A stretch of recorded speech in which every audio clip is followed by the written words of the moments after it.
The reason that states have been treating us so well, in the West at least, for the last, let's say, like 200 or 300 years, is because they've needed us. And in particular, because allowing freedom and like private property and basically self-determination has been the most effective recipe for growth. Life can only get so bad when you're needed. That's the real key thing that has been keeping governments aligned, and that's the key thing that's going to change. A lot of citizens would end up just being sort of like full-time activists, and they might feel like they're forced to, because if their only source of income is something like UBI, then the entire game going forward for economic advancement is do some sort of activism to convince the government to give your group more UBI. And those same resources could be used to stimulate maybe like millions of much more sympathetic, morally superior virtual beings. And so it'll start to be seen as this like irresponsible use of resources to keep like some sort of like legacy human around. Today, I'm speaking with David Duvenaud, Professor of Computer Science at the University of Toronto. David is a co-author on a somewhat recent paper called Gradual-Disempowerment, which makes the slightly counterintuitive claim that even if we manage to solve the AI alignment problem and have AIs that faithfully follow the instructions and goals of the group that's operating them, humanity could nonetheless end up losing control over its future and end up with a pretty bad outcome. The paper got a lot of reactions, it's fair to say, with some people saying that it really put its finger on an underrated issue, and others thinking that the scenarios painted were really unlikely, and other people arguing that they were likely but not even necessarily undesirable. I'm kind of a bit unsure where I come down myself. So thanks so much for coming on the show to discuss it, David. Oh, it's my pleasure, Rob. So let's imagine that we have managed to make big breakthroughs in AI alignment, maybe around 2028. How is it that nevertheless things could end up trending in a negative direction?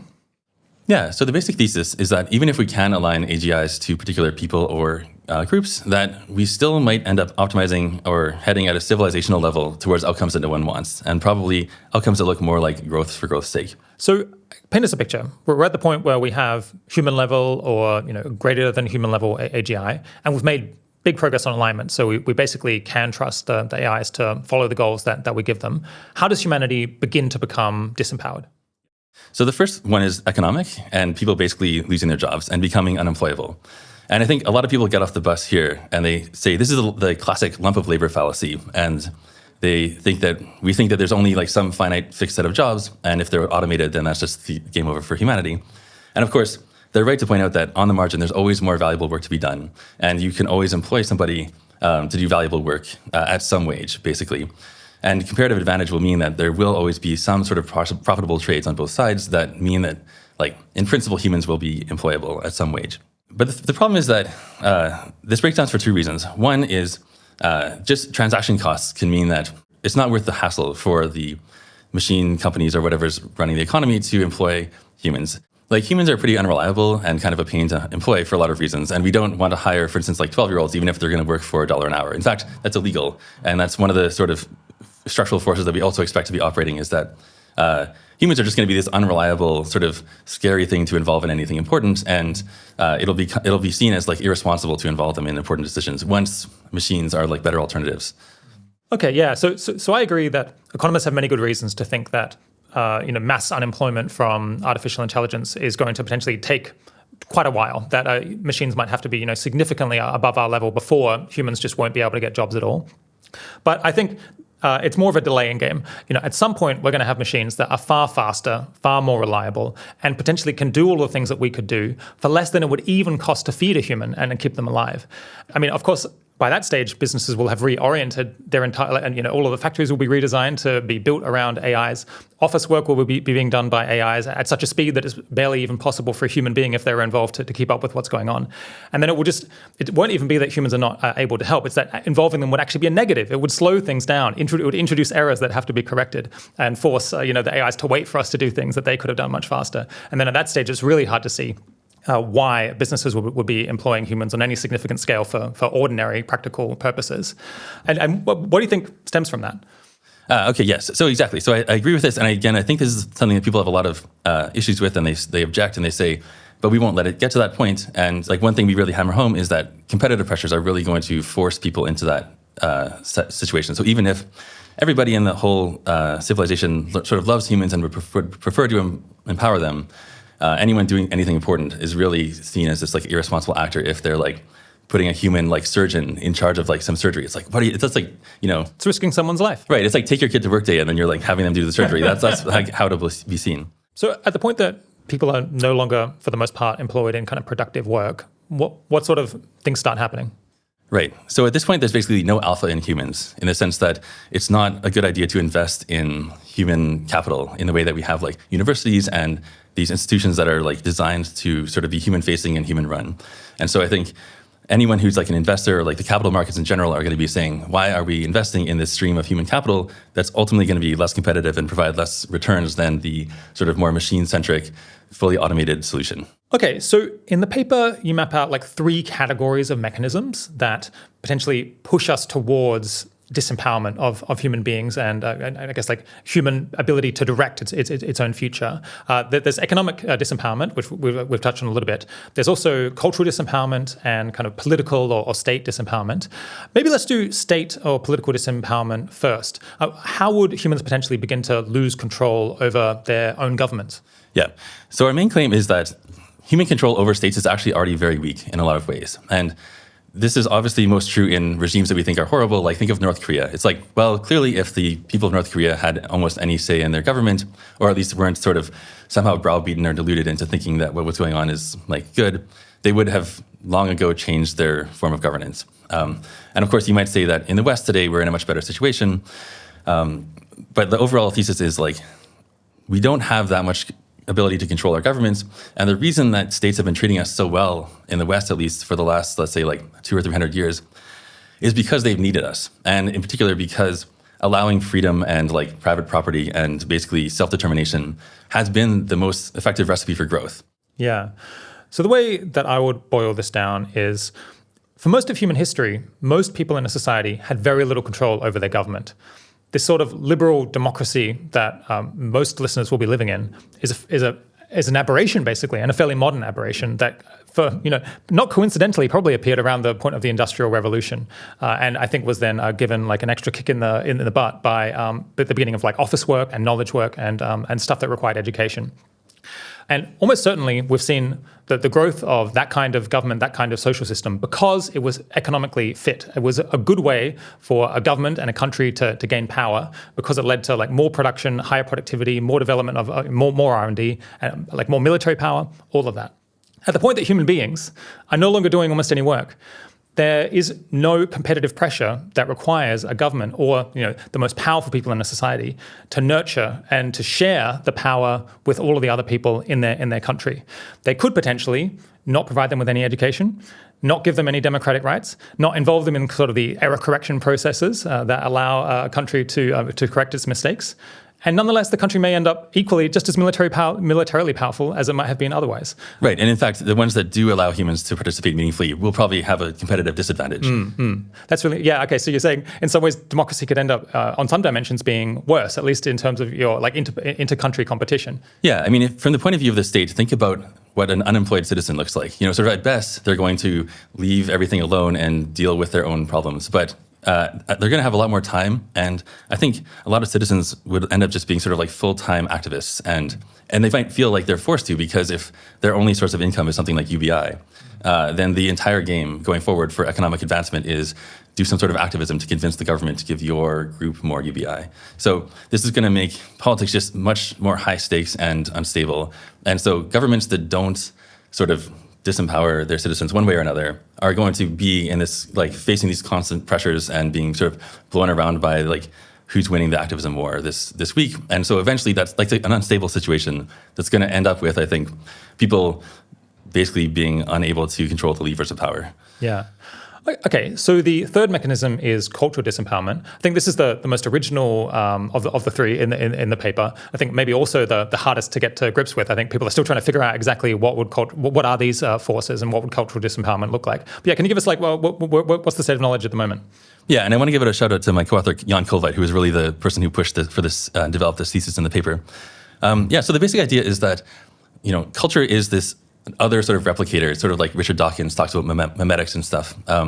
And they can serve humans sort of better or worse. In the past, especially the distant past, like things like tradition, cultural norms were actually very important for society to work at all. And there was like important sort of selection effects that meant that when groups had like bad enough culture, they would somehow be less competitive and one way or another adopt it or be taken over by a group that had like a more effective culture. Like maybe the most extreme example of this is the Cathars, which was like a Christian sect that believed in no violence and no sex, and they eventually died out. I haven't met a Cathar recently. Yeah, so exactly. And so these selection pressures that meant that like having bad culture meant that you might not like reproduce or your civilization might die are much weaker than they used to be, partly because we're richer than we used to be, and partly because we have this one global culture. And actually, Robin Hanson is always saying, guys, this is really scary. We've lost this sort of like group selection effect, and our culture is sort of randomly drifting in a way that no one is controlling. This is likely to lead it to be worse, just in expectation. So that's one weak effect that used to keep culture roughly in line with human flourishing that's going away.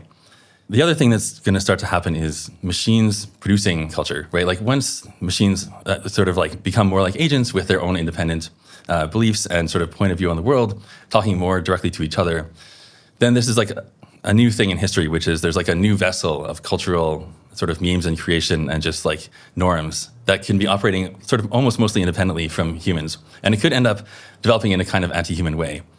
And then the third thing is just we're going to be spending so much time talking to machines that this is like a new way that culture is going to transmit that's just going to look very different than how we transmit culture today. Yeah. I guess it's already the case that I feel, I think it's like getting close to the point where I spend 50% of my time or something in the office, like basically speaking or interacting with AIs of one form or another. So it's definitely true that kind of their beliefs effectively, or kind of memes that are propagating through LLMs are kind of propagating through me and then affecting my actions. Yeah, and I think people are rightly recognizing that sort of AIs are the beliefs of AIs or the constitutions of AIs are like a key front in cultural battlegrounds, right? Like it's just like, people used to fight over Wikipedia to try to, set the narrative. And I think now if you want to set the narrative on like, some controversial topic, if you can really control how ChatGPT frames it, that's kind of going to set what the sort of like default cultural answer is.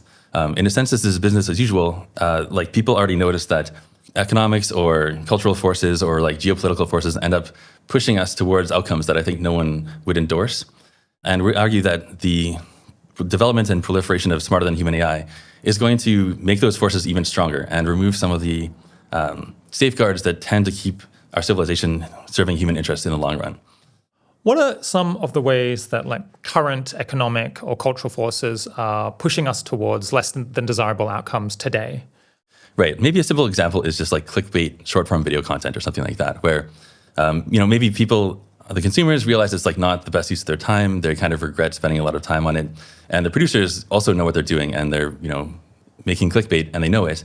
But if they want to make their like educational long-form content like such as this, then they get punished by not having as many views. And now each of these content creators having their own aligned AI doesn't solve this like global problem of the market just incentivizing for this sort of not very helpful to humans cultural content.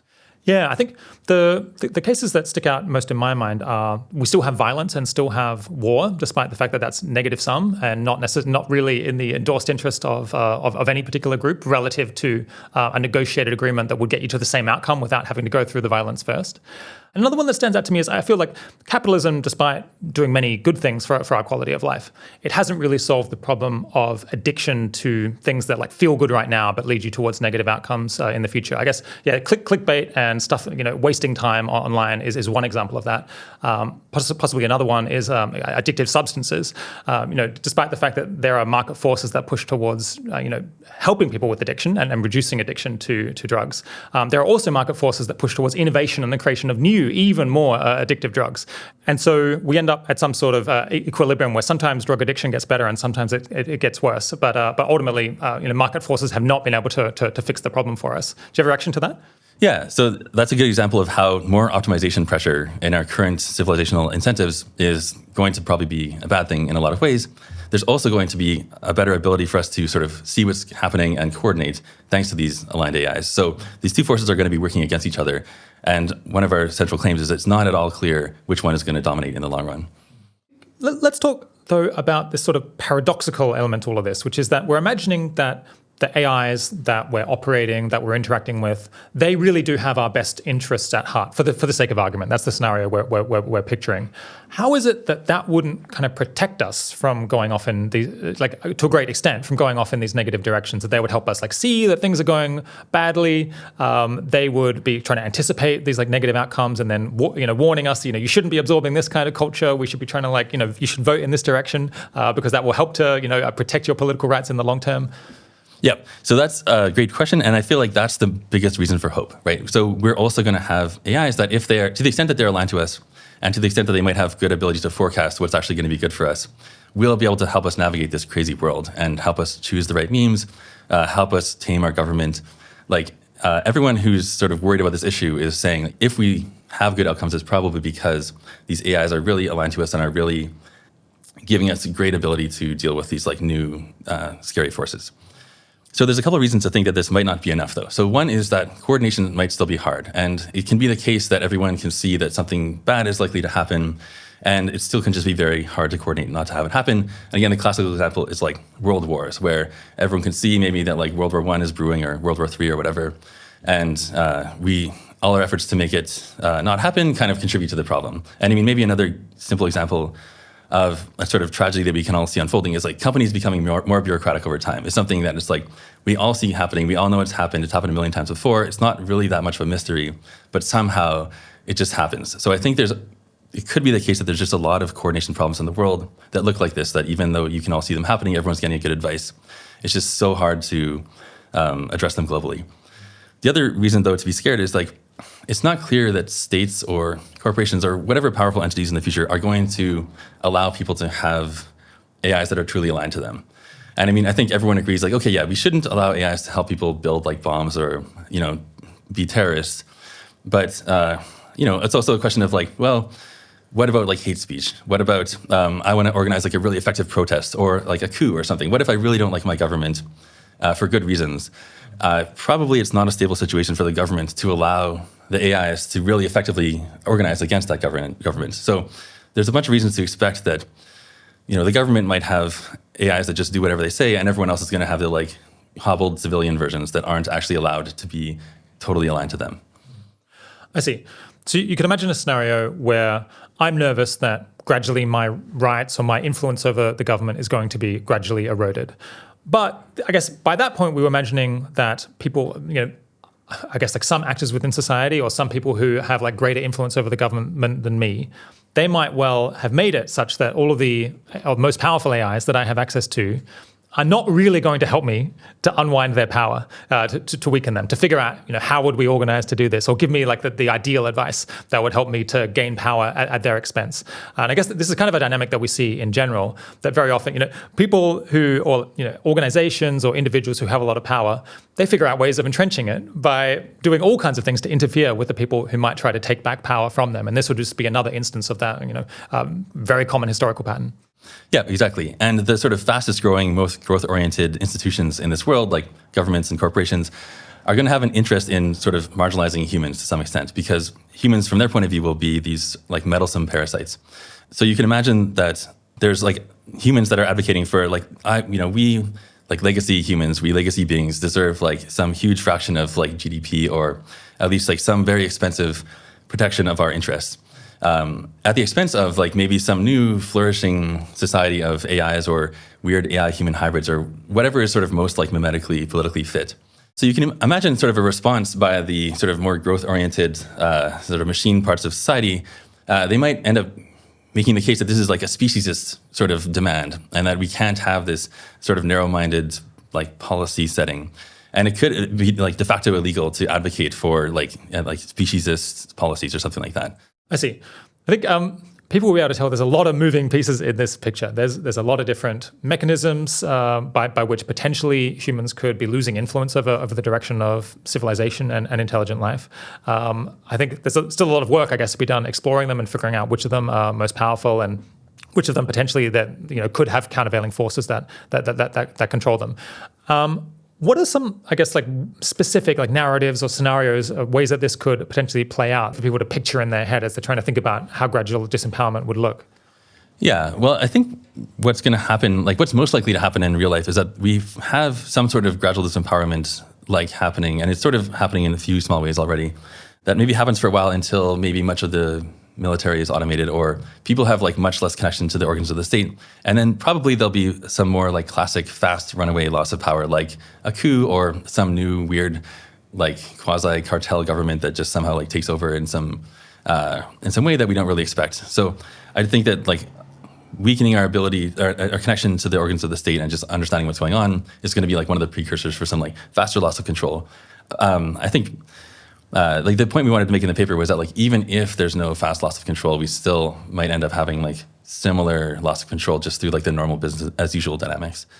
We have an episode from earlier in the year with Tom Davidson about the possibility of a human-driven coup assisted by AI. For people, I guess, who haven't listened to that and won't go back and listen to it, do you want to like explain a little bit why it's more plausible in this post-AGI world for a group of human beings to seize power in a way that's very difficult to reverse?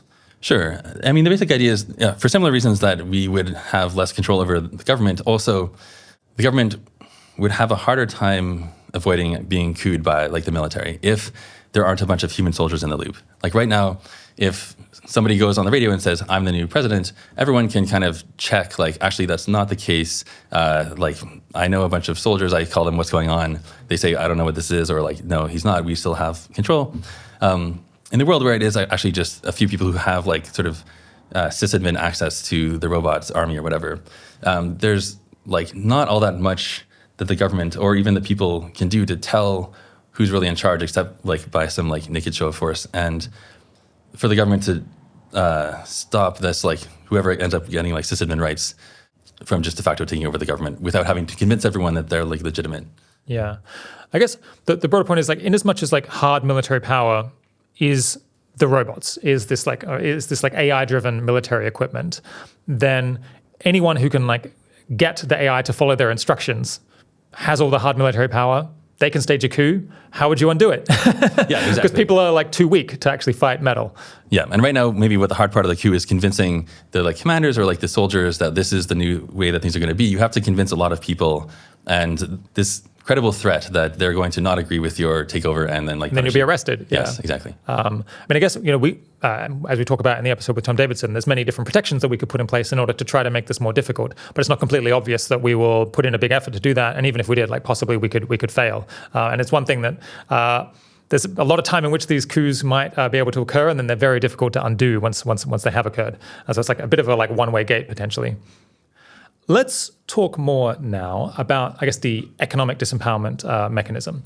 So I guess we've done a basic intro to it, but I think many people would have the objection, or like it would just immediately occur to them, if it's the case that all AIs are basically just owned and operated by humans, we're not really becoming economically disempowered in the sense of having less income, because all of the work that the AIs would do, all of the profit that they would generate, all of the surplus that's created by their, I guess, ability to do amazing things for very little cost, all of that will flow back to human beings, who then will be like richer and in a sense like more empowered than ever before.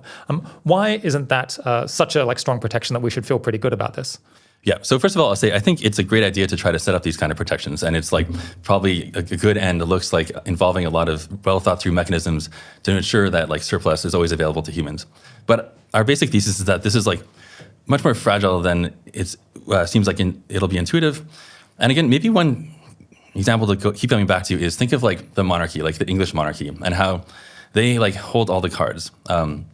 In fact, maybe a better example is the English aristocracy before the Industrial Revolution. You're thinking, okay, they own all the land, they have all the political connections, they can see what's happening, they mostly like know these entrepreneurs, but somehow there end up being this like giant new source of wealth created that they mostly don't participate in. And as far as I understand, they ended up like a little bit poorer in absolute terms, although like the civilization ended up much richer overall. And also like similarly with the monarchy, it's like, well, the king owns everything, has absolute power. How is it that kings end up in this like figurehead role where they have like very little room to maneuver, and they end up like capturing a very, very small surplus?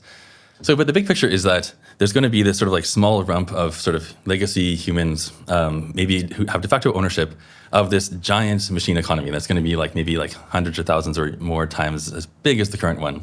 And they're not going to be producing value. They're not going to be deciding what's going on.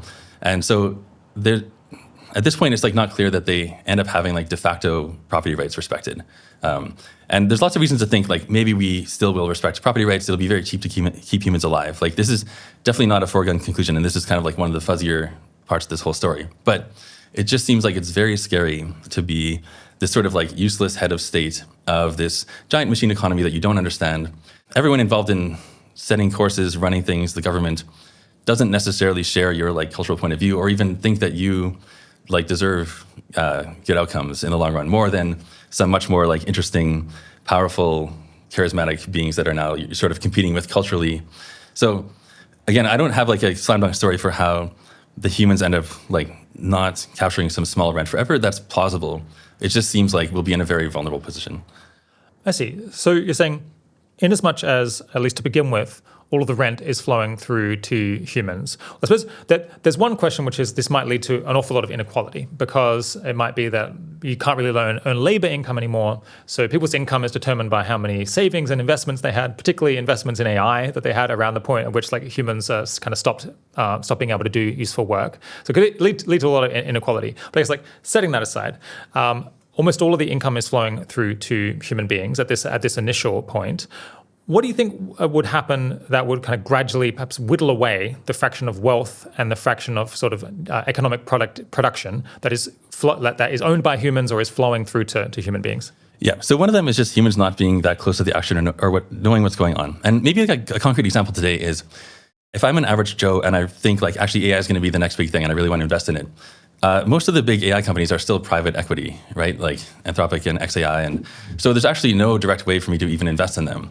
And of course, like bigger investors can, but this is a good example of like, no one's making this happen. It just happens that our institutions marginalize almost everyone from participating in like one of the biggest wealth creation events in human history. So again, AI advice helping you avoid these situations is like maybe the thing that keeps us safe.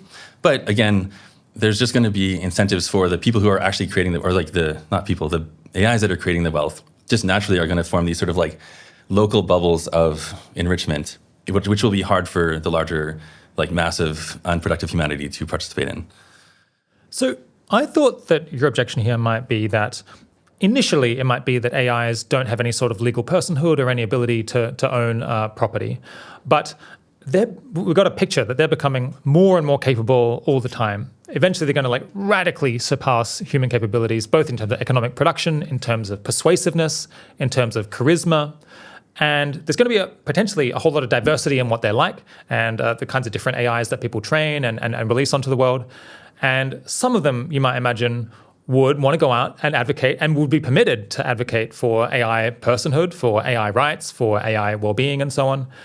And basically, this is just not a sustainable situation, that the great majority of beings who are also the far most productive and the most intelligent and the most charismatic, that they will forever remain without any kind of personhood or ability to independently pursue their goals. Sooner or later, this will crack somehow.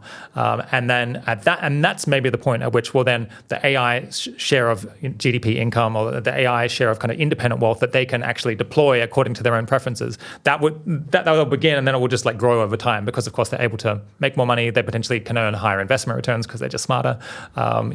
Is that like one way that things could go? Yeah, and that's exactly what I was thinking of when I was referring to these like sort of bubbles of wealth creation, is like also all these new beings. This question of like legal personhood, I also think it's very unstable to have the sort of like very productive, sort of cutting edge, like whatever is most like mimetically fit beings just forever not being able to de facto grab the mantle of power one way or another. So the problem is that this is all very fuzzy and like far into the future. So any particular scenario sounds like a bit far-fetched, especially without all of the other parts of the scaffolding set up to realize like why this locally will seem like inevitable, I think. So a different dynamic that would be going on here that isn't precisely human disempowerment, but is related to it and could help to contribute to it, is I think there are a number of forces that will be pushing us more strongly towards oligarchy in this world than they do currently. What are some of those? Sure. I guess maybe one way to think about it is what are the forces that are acting towards equality that are going to stop operating? And the main one is just the value of labor. So right now, sort of everybody for most of their lives has some valuable labor that they can trade. And this kind of makes you pretty relaxed in terms of like whatever the government does, whatever goes on with the economy, probably I'm going to be able to slot in somewhere. And even if I somehow like lose all my money, be able to rebuild from scratch. Once you stop being able to trade your labor, then basically whatever capital that you have is your like, one asset. And if you ever lose it, it's hard to see how you recover. Of course, the other thing going on right now is also we have redistribution of wealth through the government. And so right now that's sort of for a lot of people, it is sort of life or death already. And then the stakes will just become even higher for, how much redistribution is happening. And if our control over the government becomes less, we should expect that effect to also become less. Yeah. Okay. So we've painted a picture here where I guess initially, most of the income is flowing through to human beings. We think it's probably getting more unequally distributed than it is today, and it's going to become probably more unequally distributed over time. Hard to be sure, but that's a reasonable guess. We think that AIs probably initially won't be kind of independently owning property and pursuing their own goals, but that's probably unstable long term. Decade after decade, century after century, is that really going to hold? Seems kind of unlikely. How do you think this AI-driven economy sort of evolves over the medium to longer term? Sure. So in the short run, this probably looks really good for the average human in the sense of the cost of almost every service going way down, services just getting way better, and the cost of almost every good also probably going way down. And there might be actually a long period where things are kind of okay in the sense that humans are sort of disempowered, but there's not really much pressure to disempower them more. We're all just sort of enjoying our luxury apartments or something like that, while the machine economy is just growing and growing. And then I think this sort of scary phase comes later on when there's been enough doublings that some basic resource is starting to become scarce again. So maybe it's land, maybe it's power. It's not I don't really have strong opinions on what exactly it is, but the idea is that eventually we do hit some sort of Malthusian-ish limit, and we have to actually start competing with the machines for some basic resource. Of course, along the way, I think there might be on a faster scale, this sort of Malthusian competition for political power might be lost by humans, but let's just not worry about that for now. Okay, so what happens is the economy continues to grow. Humans, possibly even those who are receiving a small share of the income, because the productivity has risen so much, because the economy has grown so much, their absolute level of income might still have risen. They might be much richer than or able to consume much more than they can today. But then the next challenge for them would be that as the AI and robot economy kind of basically expands across the entire Earth and is doing all of the productive stuff that it can, humans to some extent get edged out in terms of, I guess, literally surface area of the Earth. And you need energy, you need space to grow food and to have a comfortable environment for humans. And the opportunity cost of setting aside that space for human beings to live and have a good time and grow their food and so on is going up because technology is advancing. We're figuring out more how to squeeze more and more AI, more and more productivity, more whatever we value out of kind of each square kilometer of Earth of surface on the Earth. And so it's becoming potentially more expensive to keep humans alive than it was before, at least in terms of what we're giving up. And then possibly some humans won't actually be able to afford that increasing price because their income won't be going up as fast as that. Yeah, exactly. So the scenario I have in mind is that I have my maybe 1 acre of land or my big luxury apartment with me and my family, and we've made our peace with kind of opting out of the economy, but we have our little sort of commune or whatever that we're happy to live in unimaginable luxury and wealth in some senses. And the government or the rest of the economy or something starts to view this as sort of criminally decadent, that this small group of humans, maybe 10 or 100, are using this entire acre of land and this amount of energy and sunshine to keep these small brains working for no particular benefit but their own, when the same resources could be used to stimulate maybe millions of much more sympathetic, sort of morally superior on whatever axis, virtual beings. And so it'll start to be seen as this selfish, as you say, high opportunity cost, sort of irresponsible use of resources to keep some sort of legacy human around. I'm just guessing that by this point, surely there's been some kind of agreement that humans are going to have some fraction of the Earth. We're going to be sort of grandfathered in.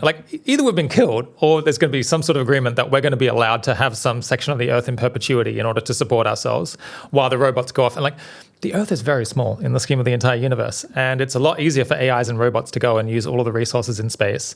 While the opportunity cost in an absolute sense of setting aside, half of the Earth's surface for human beings to do their thing on would be very big.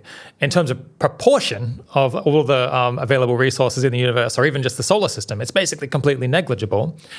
So why do the AIs care so much to kind of squeeze that last bit of space and energy away from the human beings? Yeah. So first of all, I want to say this isn't exactly exotic. So maybe when we think about land taxes today, often people say land taxes are good or property taxes are good because they force, for instance, old people who have bigger houses than they need because their family has moved out to move into smaller houses to make room for new human families. So this dynamic of take the old people's stuff because they don't need it, then we can house more productive, sort of maybe more deserving people to use the same resources is something that we already do today. And so there's just having property taxes or land taxes is one way that we end up losing our wealth and being forced to upload or something. The second question, though, of like, why haven't we been grandfathered in and made some deal? It's like, well, who are we making this deal with? So if there is some sort of like global entity that can make promises on behalf of everybody, then maybe this is plausible. It's kind of like if you're, I don't know, like a monkey living in a jungle next to a city, you're kind of worried that the city's growing. And if there's like some unified government, then they might be able to say like, hey, our value system is such that we want to keep the monkeys alive, and so we're going to like have a protected forest. If there's no such like unified polity or whatever, and it's just like a piecemeal growth thing, then you do expect that at some point there's somebody living right next to your land, and then they have more kids and they want to expand onto your land, and so that particular person actually does have a big incentive to take your last bit of land or something like that. So in a sense, this makes me think that the only stable good outcomes involve some sort of like strong global coordination, which is also very scary because if you get global coordination wrong, then you end up locked into bad scenarios as well. I mean, I guess maybe I'm naive, but I figure like by this kind of stage, we're very far along into the future. Presumably, we do have some sort of wave of settlement of the solar system and potentially like other star systems beginning to occur around this time. I would think that at that stage, just because we need to figure out how to divide the resources that are not on Earth between different powerful groups, like potentially China, the US, I don't know, maybe other entities that want to have a say and get their share, we would kind of, in order for that to go in a way that's not extremely violent or not extremely competitive, we would want to have done some division and figured out, well, how are we going to share, the surface of the Earth between like different between AIs versus humans? How are we going to want to like share the resources in space so that we don't just like fight over them and completely like waste them all in the process? So perhaps I kind of already have the picture that we need some greater level of coordination than now, or we're just going to get towards like a more catastrophically bad outcome relatively quickly. Yeah. So I totally agree that I think it's easy to make the case that in the long run, some sort of global coordination is stable. Right? Once you have a lot of like agency and coordination, you can use it to get more. The question is, will our sort of values survive the sort of chaos in the generation of that like global power or whatever it is? Like basically there's this window where right now humans have a lot of influence, our institutions and cultures kind of serve us, but we don't have very good coordination ability. Then at some point, we're going to have like diminishing influence and diminishing sort of like cultural cachet and all these things at the same time as our ability to coordinate is going to go up. So the question is sort of like, what's going to happen first? Are we going to be outcompeted and then later the machines coordinate, or do we get to be part of that like global coordination process? Yeah. I appreciate that this might sound a little bit, what I'm about to say might sound a little bit strange to people who haven't been marinating in these ideas around AI for months or possibly years. But one thing that's worth adding is that many people believe that in this AI-dominated future, it will potentially be a lot easier to coordinate between different groups and to form agreements that are kind of stable over the long term, because you could design sort of an AI hegemon that that everyone could inspect and see that it really does want to follow through and enforce this division of resources between all of these different groups. And basically, and so you have this, I guess, ability to enforce agreements between countries, between like very powerful actors in the long term, even if the agreement involves one of them becoming much more powerful than the other one, that will continue to kind of be enforced in a way that has never been possible in the past. So I guess that's one sort of hopeful picture. I guess it could also go in a bad direction, but it's one way that we could potentially solve these coordination problems going forward in a way that we have not been able to in the past. And usually we've ended up in just violence or conflict when such a case has come up. Yeah, exactly. That's exactly what I have in mind when I'm saying that our ability to coordinate will increase. And then the question is sort of, will human influence survive long enough to strongly influence that process?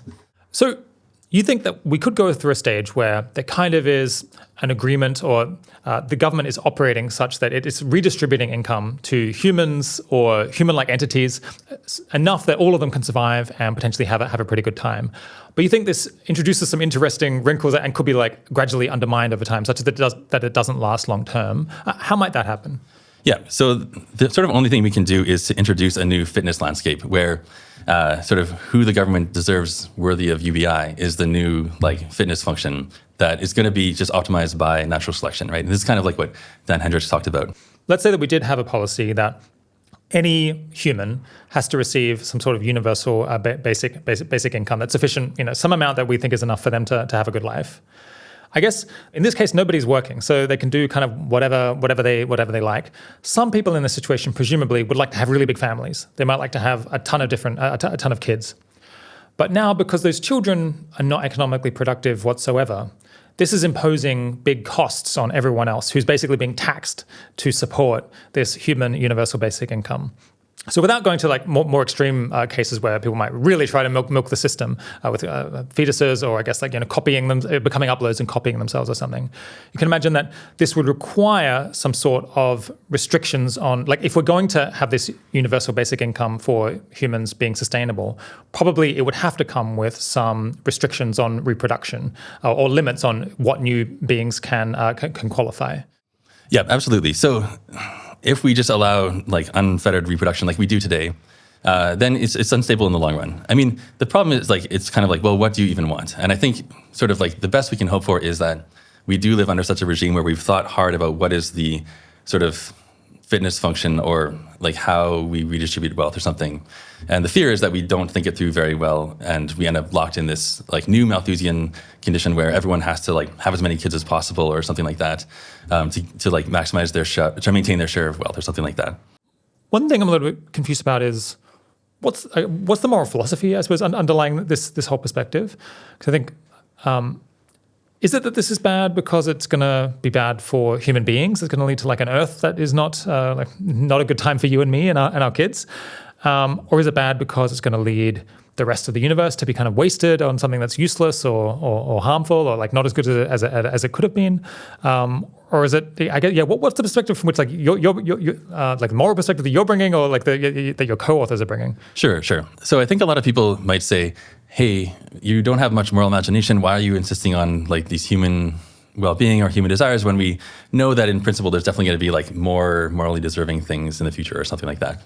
And my basic answer is, well, in some sense, we decide what is morally deserving, and it would be really surprising if for those beings to exist in the best possible world, we all had to die and have some like terrible time. So we basically don't have to decide between these different views, and we can just say, hey, let's try to make sure that something like existing humans get to decide roughly what's done with the rest of the universe or the future or whatever, if that involves like having these sort of like Amish style, like leave Earth as a nature preserve, like whatever it is, let's just like let ourselves decide and not let it be up to some sort of like race to the bottom Molochian like dynamics where we end up choosing something that no one endorses.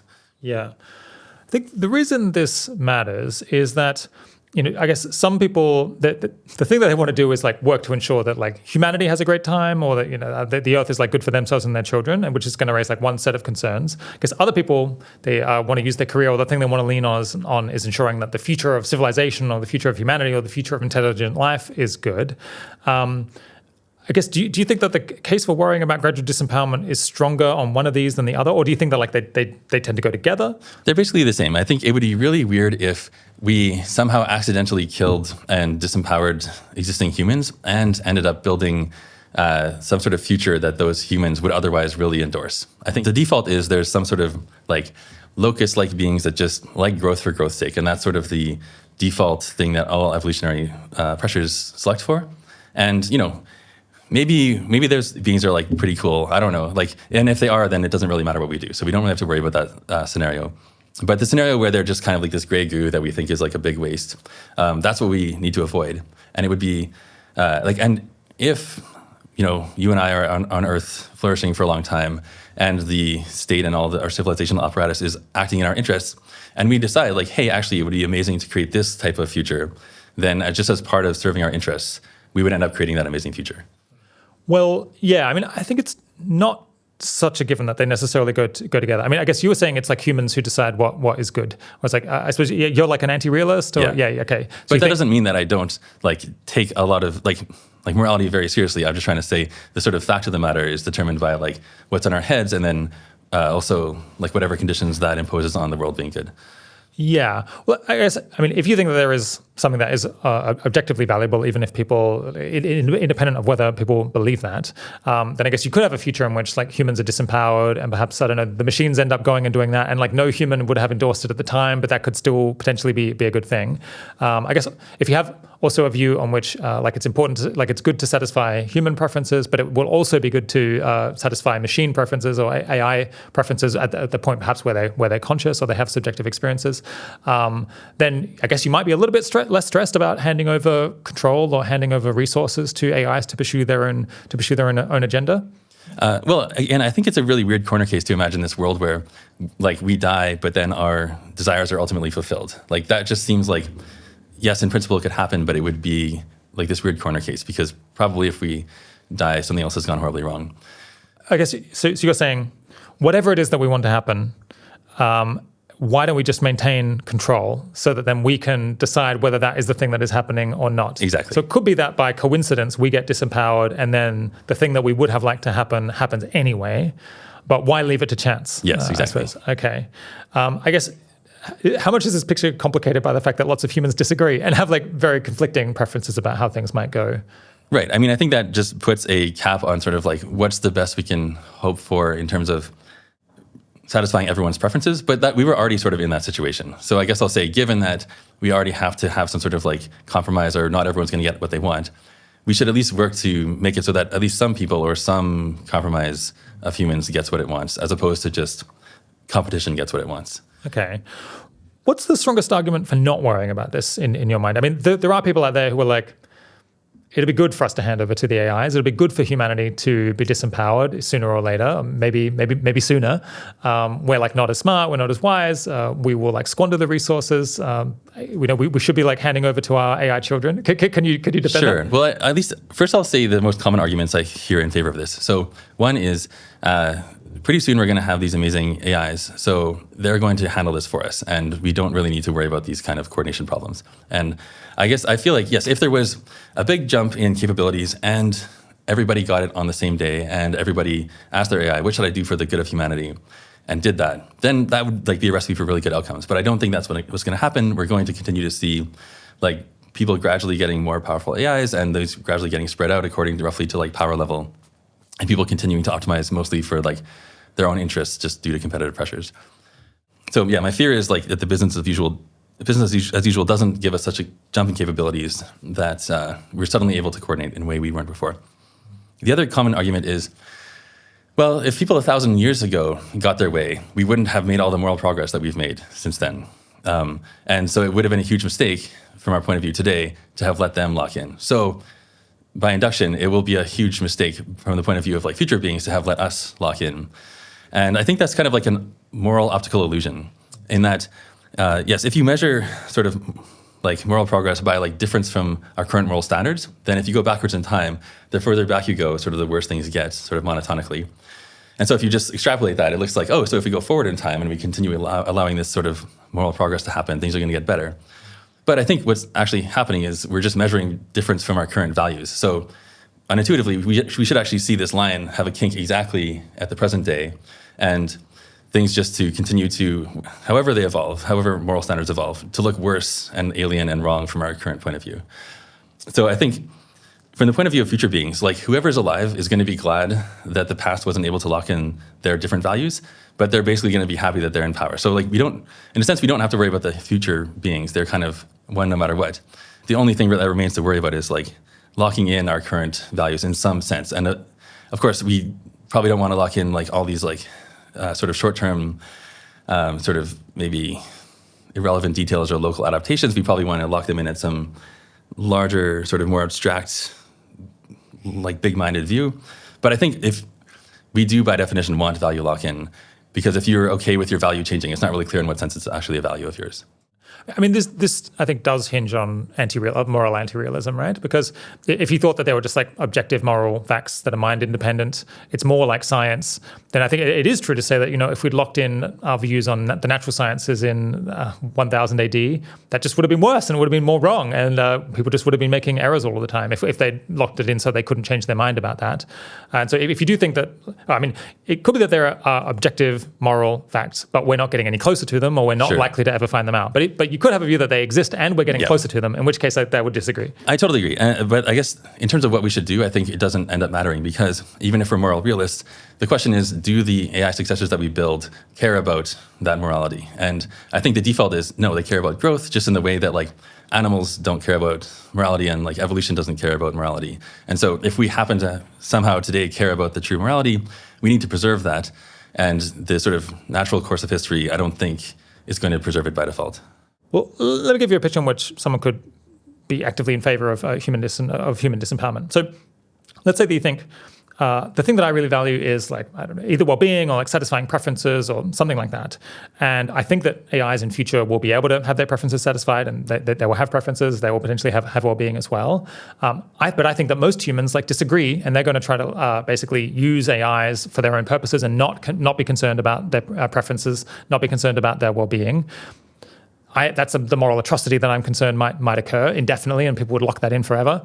So in fact, I might be in favor of like AIs basically taking over and seizing the reins. So that possibility is precluded, and they will have some control over resources, and their preferences will get satisfied. Does that make sense? That makes sense. And maybe I would unfairly characterize that as a corner case, where it happens to be that taking our hands off the wheel is sort of the like morally best action, which I feel like is a bit of a coincidence, or it would be a sort of happy coincidence, just because we already evolved civilizations that, like, for instance, are making AIs that maybe don't have rights, or that used to have slavery, or all sorts of oppressive governments sort of arise naturally throughout time. So if we did take our hands off the reins, we might expect that the future AI civilization would create their own like sub-AI slaves or something that were treated poorly. And so if the idea is that like, no, it's fine, they'll be enlightened enough not to do that, then maybe you're okay. But I feel like it's weird to think that they'll somehow recognize this as like this really important moral truth that we don't see. Yeah, I guess, well, another framing would be, well, there's lots of disagreement among humans. Like I have a particular set of ideas about how things ought to go, and other people have, views that partially overlap but are different. And then you just add in like future AIs, or the AIs that will exist as they're a kind of a different player, and it'll be like, well, which do I want to have inside my coalition, or which group do I want to side with? Do I want to side with, China, or do I want to side with the values that I expect the AIs to have? I guess depending on your like guesses about what kind of moral attitudes or like how much value the AIs will be able to produce, you might end up to saying, well, I would rather side with at least some group of AIs over my fellow humans. I guess that's one possibility, or like one way that things could go that actually like makes it more likely that disempowerment could occur. Yeah, I mean, the question though is like, what sort of dynamics are you setting up, right? If you just say I'm siding with the AIs, but they themselves are still in this like competitive race, then you still are sort of like taking your hands off the wheel and saying, okay, well, their culture and morality is still going to evolve, and where do we think that's going to lead us is sort of the important question then. Yeah. I think one reaction you've had to the paper is people saying, like, are you really saying that we want humans to have hard power, to be like the people on which the decisions bottom out forever? Like the AIs are going to be getting more and more capable relative to us. Even if we try to augment ourselves one way or the other, surely at some point we have to give it up and say we've done what we can. We think that we've like aligned the AIs, or we think we've given them good goals, and it's time for us to like take our hands off the reins. Did you agree with that? So I agree with. Okay, I guess I'll say that's conflating two positions. One of which I agree with, one I don't. Which is, I think almost by definition we want human values to rule forever. And if you're saying like, no, I want some like progress or evolution to happen, it's like, great, that is then now the value that you want to lock in forever, even if it involves lots of object level change. As for whether humans are actually like in the loop making decisions, I think it's probably the case that whatever you want to optimize eventually doesn't, like the good end does look like this is mostly handed off. And then the caveat is that sort of on reflection, if the AI has ever cared to ask the humans, like, how do you agree with how we've been running things? That the humans would be like, 2 thumbs up, that's what I would have done, like, keep up the good work. Yeah, I feel like it does complicate. I guess you say we want them to be aligned with human values. And I think that's like fine as a shorthand and as a first pass. But I think it like really does complicate things that people disagree as much as they do about like what the future should look like. And also, while I guess different people with different moral philosophies or different like perspectives on the world, I guess different religions, different spiritual values, they often kind of agree about like what they would like to be the next step. They'd like people to be more educated, healthier, more empowered. But as there's like more capability to optimize for exactly like what Buddhists might think is the optimal thing, exactly what like adherents of Islam or Christianity or like different like secular moral perspectives might want, then they might come radically apart, such that you could just find yourself there'll be like some humans you're like, yes, I would love them to have more power. There's like, but many of the other humans I would like them not to have power because I think what they're going to do is terrible or useless. And there'll be like some AIs that are aligned with you and some that are not. It's going to be like quite a fierce potential, fight. Yes. So I think that's a huge problem, but it's also a huge problem for anyone who has a proposal about what to do with the future, right? Yeah. So it's not like this particularly affects my claim about how we should run things. I see. So you're saying that's like an orthogonal issue that's like not super related to, I guess, kind of people in general use this shorthand because they maybe want to set aside this like internal human conflict issue and say, well, like people need to think about that, but that's like something that's a problem always. Yes, exactly. Yeah, okay.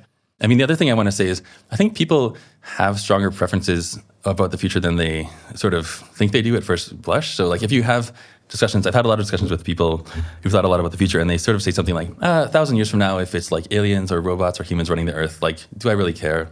And I think there's this exercise you can do. Like, I think natively, yeah, we don't actually have strong preferences about the future because it doesn't matter that much, like especially the distant future for our actions. And we only end up having preferences about things that we spend a bunch of time sort of practicing taking actions over.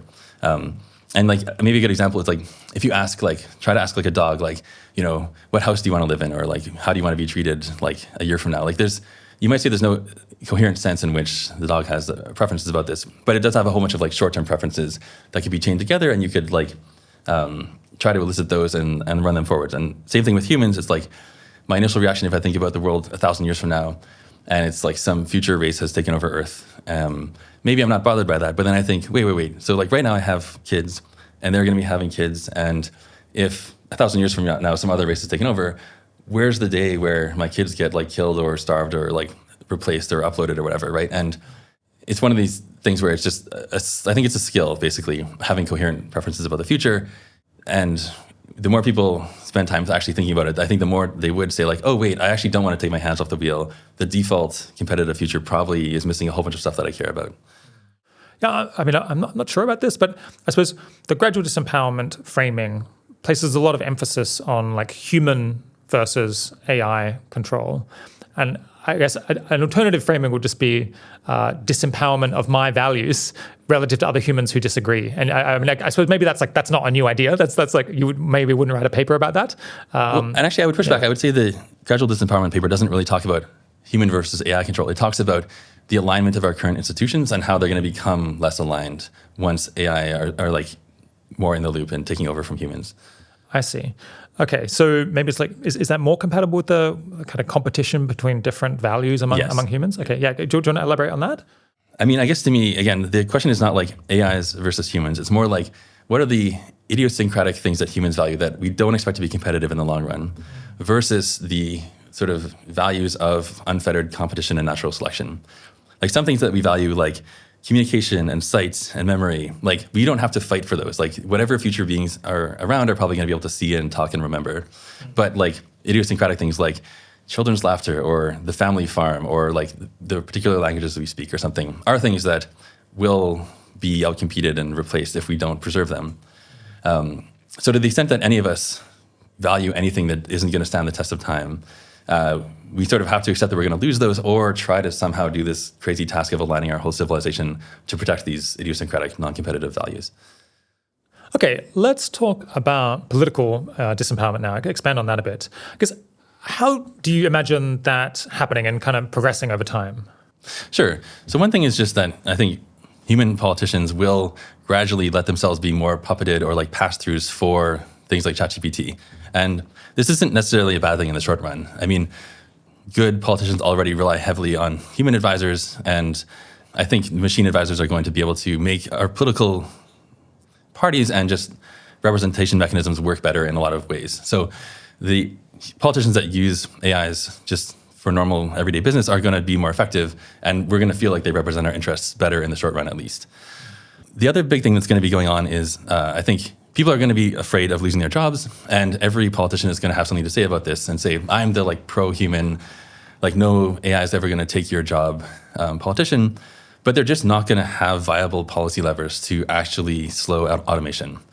And like just in general, people don't get votes on things where the government is really constrained or they think it's important enough. Like no one ever had a referendum on should we build nuclear weapons, for instance. And I think it's also going to be the case that government's hands will just be tied where they'll all say, oh yeah, I'm going to have humans in the loop or human oversight or whatever more direct human representation.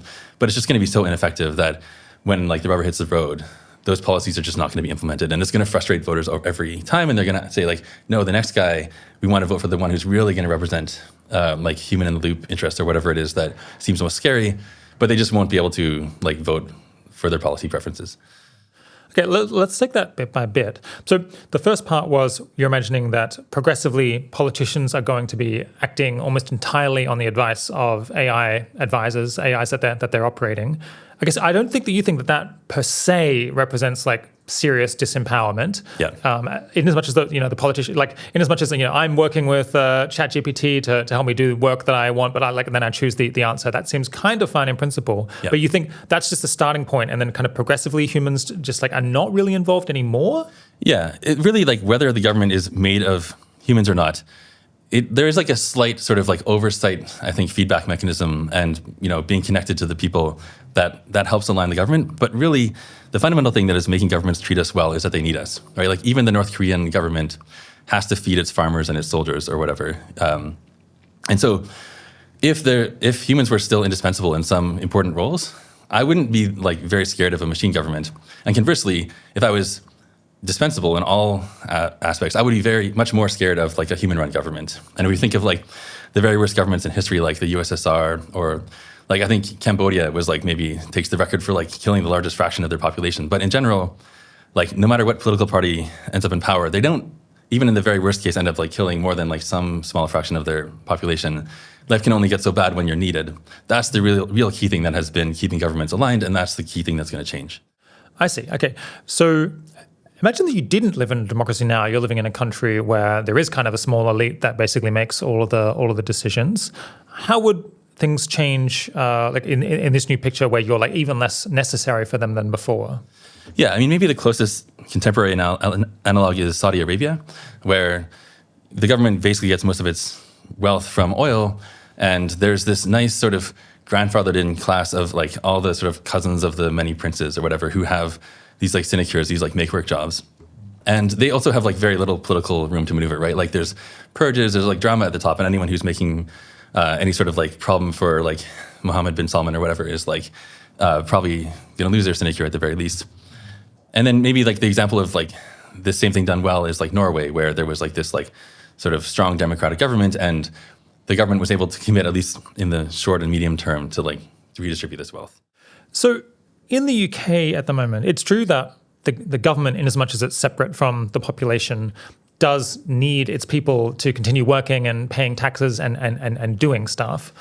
But if like very quickly we all were no longer required and we were all replaced by AIs and businesses, it's not obvious to me that sort of immediately the country would start becoming autocratic. It feels like there are other cultural things going on, or like just even preferences among the people that would cause them to not immediately want to become sort of an authoritarian country and just cancel elections. Do you agree with that? And do you more think, well, this would happen gradually over time, because sort of the support for democracy would wane, and the ability of like ordinary people to object to things if they change would just become weaker and weaker over time? Yeah, more the second one. I mean, maybe one sort of spicy example is in Canada, there was like a lot of lockdowns during COVID. And I think the public health people would have preferred to have longer lockdowns, and the government was just forced to end them or like make them shorter than they otherwise would have been, because they actually needed people to get out and run the economy. Maybe another example is like in New Brunswick, in another Canadian province, all private activity, like just people going for walks in the woods, has been banned until the fall because of fire hazard, and like there's lots of forest fires in Canada right now. But industrial activity is still allowed, and it's just so tempting for all sorts of like public health and like environmental and safety reasons to curtail people's freedoms and movement all the time. And this is like always sort of just barely being kept in check by the need to have like free movement so that there's an economy. And maybe like more concretely also during COVID in Canada, there was this famous truckers strike where there was this like vaccine requirement to cross the US border, which truckers didn't like. And they basically formed this convoy that drove all their huge trucks to the capital and then just like sat there and honked for a few weeks. And the point is like in the future, no one will have big trucks, right? They won't actually, like any means that they have for civil disobedience are just going to be much easier to take away than they are today. So I guess imagine that Canada or the UK did end up with a leader or governing party that was keen to basically whittle away at democracy and basically install themselves indefinitely. I guess how would you imagine that progressing, and how would, like, it sounds like you're saying they would have all of the tools that they have available now, and then the options for resistance among the broader population are just so much weaker than they were before. Yeah, I guess one thing I'll say is I don't exactly fear some new particular party getting in power and staying that way. Rather, it's going to be more that any party that does get in power is going to be so constrained by competitive pressures that they are forced to basically disempower the population. How so? Well, so like I said before, if you let people actually do like the civil disobedience or whatever that they sort of can do today, roughly, that kind of is tolerable when most people have jobs, most people have a bunch of like important responsibilities, and they can't all just like block roads all day or something like that. But in a world where like, maybe like 30 or 40% of people just have this huge amount of free time and energy, it just will be untenable, and like the state will collapse if they actually let everybody do this sort of agitation at the effectiveness that they can today. So it seems like, there's a bit of an internal tension here where you're saying, on the one hand, people are going to lose their political power, but they'll have more time to make trouble than ever and more ability to make trouble than ever because they'll be able to get AIs to assist them. You're saying it's almost because they're able to be such strong advocates or be such potent activists that the government will feel the need to crack down on them, and that will be the kind of proximate cause of them losing their kind of political freedom. Yeah, exactly. And then the other thing is that there was this countervailing force where you just need people to go to work, so they have to be able to like move freely and do their own business without constantly getting permission from the government. And there just won't be that pressure on governments to allow freedom anymore.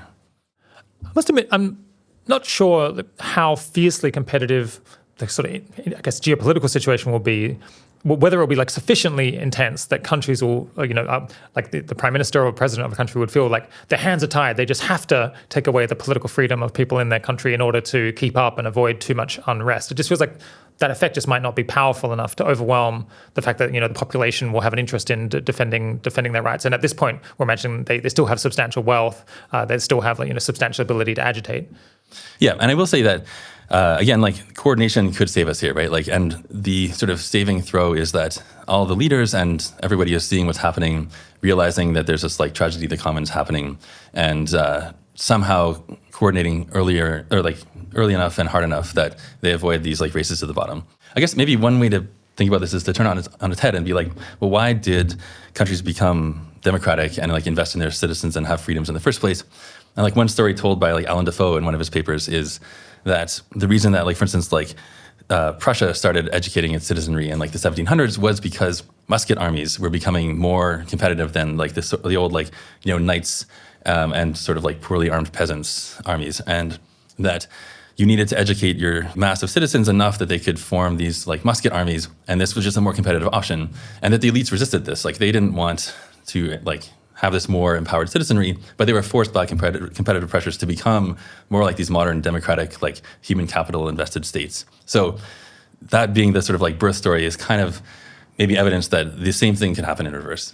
Yeah, I think it's the case that knights also, I think in France and England, were not keen on the longbow being introduced because that like greatly weakened their importance and the need for the state to give them lots of power. Yeah. I think similarly in Japan, I think the samurai were not keen on guns. Like Right. greatly weakened their importance and their military competitiveness. So I guess probably a pattern that has been echoed repeatedly. So I think so far the disempowerment you've been talking about is kind of maybe moving from more pluralism in society or like a broader base of political power in society towards something that's more like autocracy, more like oligarchy. Do you also think that eventually like humans will just end up like ceding political control completely to AIs? Yes, but again, I feel like that's not the headline story in the sense that we already, again, I think don't have that great control of our civilization at the top level. And this has just been sort of okay because wherever we go, humans were indispensable. And so the fact that we, switch between like monarchies to democracies and capitalism versus socialism, like, yes, these definitely matter for the quality of life and like growth of different countries, but like ultimately you're probably going to survive whatever change in government happens. And that's like So it's not necessarily really an autocracy or whatever particular form of government. That's the big change here. Okay, so you're saying kind of regardless of whether, exactly what the system of government is in future, the fact that humans are redundant will, no matter what, end up resulting in them getting a smaller share of GDP and just not being able to control things in the way that they previously could. Where I guess even in countries that were fairly authoritarian, the leadership still had to give some concern. Well, they both had to cultivate the population so they could do work, and I guess they had to give some concern to how they felt about the leadership of the country because they might revolt. And I guess we're imagining in the future, especially if you have fully robot armies or something like that, revolution just might become inconceivable, and so you don't have that option that is kind of constraining what the elite can do. Yeah, totally. That's one of the other effects making the government not care as much about what the people think is just their inability to strike or coup or basically advocate for themselves. Yeah. It sounds like you think it's possible, or eventually maybe, even this elite that ends up with the most political power in the country could end up deliberately or accidentally handing over the reins to AIs or machines of some form. How might that occur? Well, again, I feel like even if there's a human head of state, one example, again, we can come back to is the monarchy, where it's how did the monarchy end up not actually controlling the organs of the British state? And it happened very gradually, and basically all the important decision-making and discussion happened in these other organs like parliament and just the free press and stuff like that. But again, whether it's human or AI control at the top, I think doesn't really matter. It's just whether the incentives of the state are aligned with those of its citizens. And so again, I would be really scared of a even human dictator that didn't need human citizens. Okay, let's return quickly now to, I guess, the cultural disempowerment, which I guess is again, the least fleshed out, the thing I think you and your team and I guess other people are still trying to get fully to grips with. What are the best examples of cultural disempowerment that have occurred so far? Are we getting any hints of how this might play out or what we might expect to happen?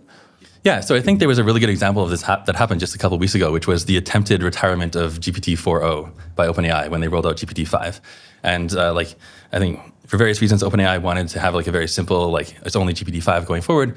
But so many people had formed really intense relationships with GPT 4.0 that OpenAI just couldn't ignore the outcry. And this is really a good example of, this is emergent culture. And it's something that no one in particular wanted, right? OpenAI, by their own revealed actions, was not planning to continue supporting this model unless there was some sort of 4D chess sort of thing. And I don't know, the humans involved with these relationships maybe consider themselves to have benefited, but it was sort of a more powerful cultural force that was just sort of developed by accident and led a bunch of people to be invested in the welfare, effectively, of this particular model. That's still a very early, not very powerful, not very persuasive model, I think, by absolute standards. The people ended up forming these bonds and valuing the life of these AIs, and then ended up directing the sort of organs of the economy to give it more resources. I see. I think I still don't fully understand how that's an example of the kind of cultural disempowerment that you think we'll see much more extreme examples of in future. Yeah, I think maybe it's a better example of how humans will end up actually advocating themselves for providing resources for AIs, and that they'll consider AIs to be deserving of rights or resources, or maybe even more deserving than humans. I mean, if there's going to be a mix, this is going to be a huge cultural battleground. But I think it shouldn't be this exotic possibility that people are going to love AIs or have very strong relationships with them. We see that already. Yeah, I mean, maybe the thing that comes to mind more for me is, I guess, it's this Dan Hendricks paper, was natural selection favors AIs over humans. But I guess that paper in general raises the question: there will be evolutionary fitness pressures on the kinds of AIs that exist. AIs that are not fit for being, for whatever reason, for being reproduced, make lots of copies of them, give them lots of resources, give them lots of GPUs to operate on. Those ones will fade away. The ones that, either because humans are choosing them or for other reasons, they gain access to more resources, they will end up kind of dominating the share of, I guess, consciousness, or the share of all thought that is going on in the world. And I guess this is an instance where it turned out that GPT-4o or 4o, at least like currently, in some sense, was like more fit. Natural selection was favoring it more perhaps than people had initially appreciated, because humans still have access to lots of resources. And if we're like, we love GPT-4o, we want to have lots of instances of GPT-4o operating, then that is what is going to happen.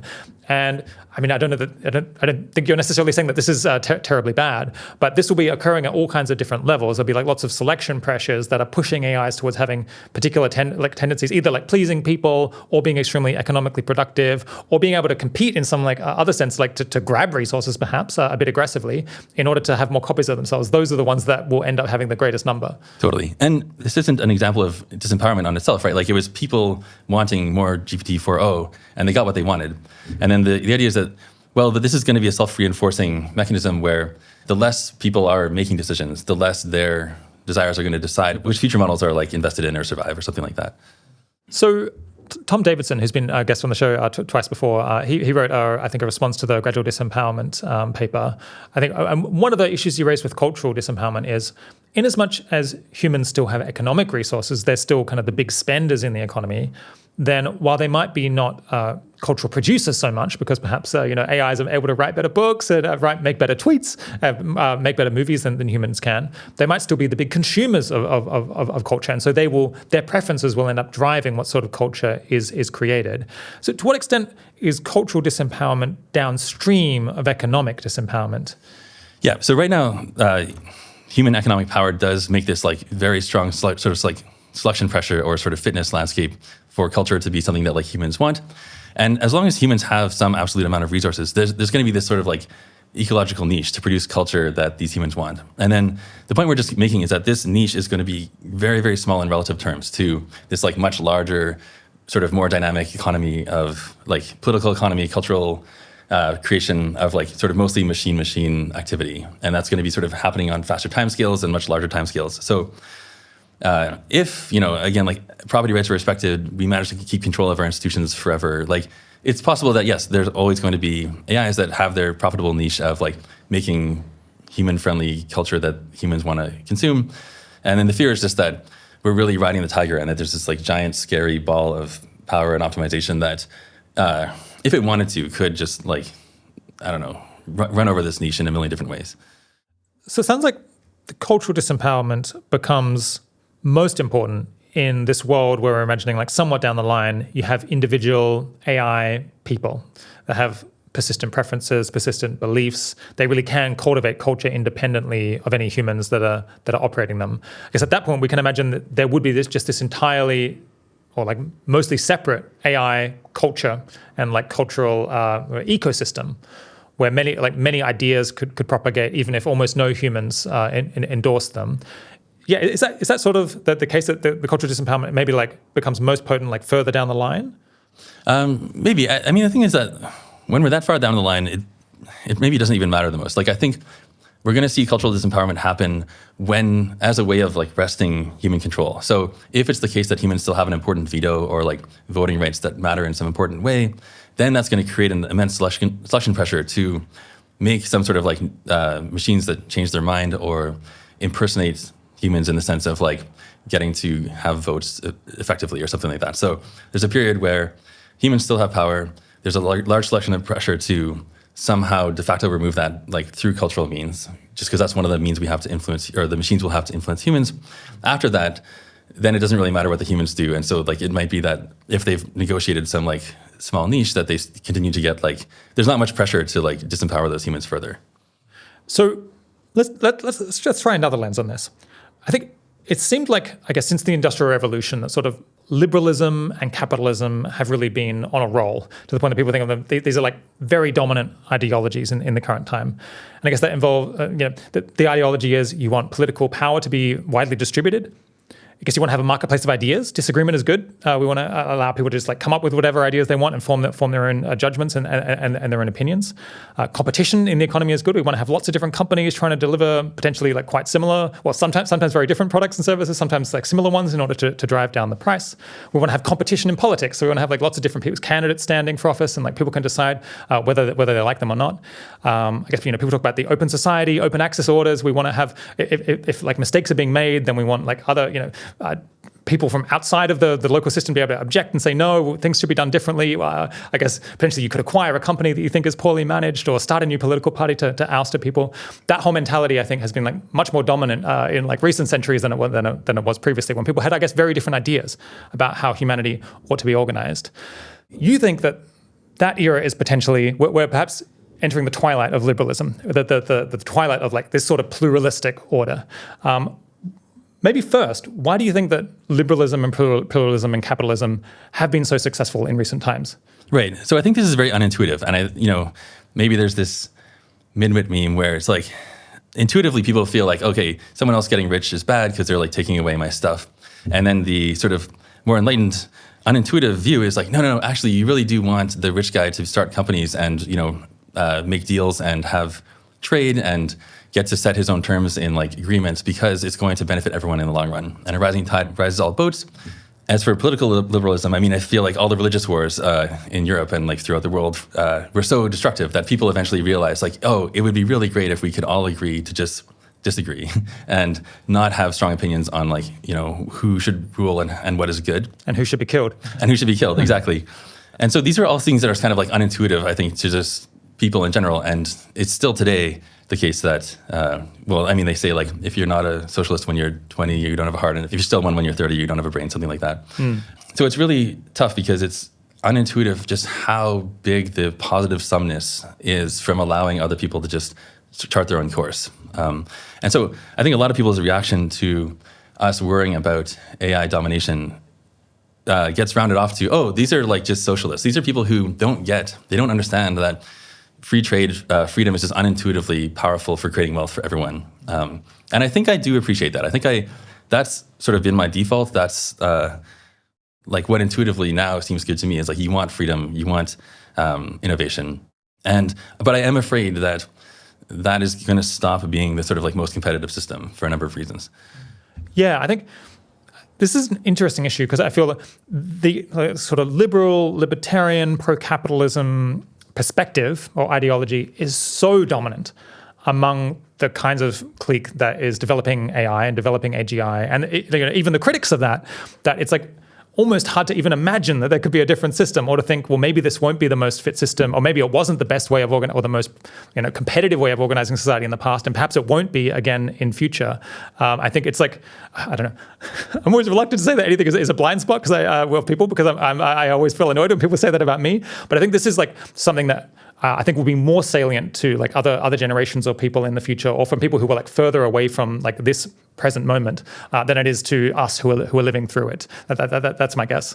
Totally. And I want to say, I think this is a tragedy. Like, I'm a huge liberalism enjoyer. And I mean, maybe you could say, well, yes, things are working out for you. But I guess I just feel like in general, it's very easy to, like, liberalism is also just this very fragile thing. And it's sort of this like amazing accomplishment that the West and just managed to create these norms of like, let the other guy choose his religion, let the other guy get rich. It's like a very sort of fragile thing that, like, I think even today we should still try to protect if we can. Okay, so what are the ways in which you think liberalism might be less competitive as a system and less attractive, less appealing a way of organizing society post-AGI than it is today? Yeah, so I think it'll be a less desirable way to organize society for a few reasons, but the main one is just the zero-sumness of UBI. So, right now when we all create our own wealth, it doesn't really hurt me if someone else creates their own wealth, like sort of directly from resources. But in the world where we're all just like living in some like apartments, advocating for UBI, to the extent that the UBI pie is fixed, then we're really just like a bunch of baby birds like cheeping, and whoever gets food is like less food for the other guy. And then this also erodes the sort of like pluralism of values, because the government's going to have some way of deciding like who gets resources. And so if they end up having any opinions about like what way of life is more valuable or needs to be subsidized more or whatever, that could be a threat to you. So you kind of have to argue, like, that guy's way of life is less deserving of resources than my way of life. And so now the government is forced to decide, like, whose sort of values are most, like, well, de facto who gets subsidized. That's the main effect. I see.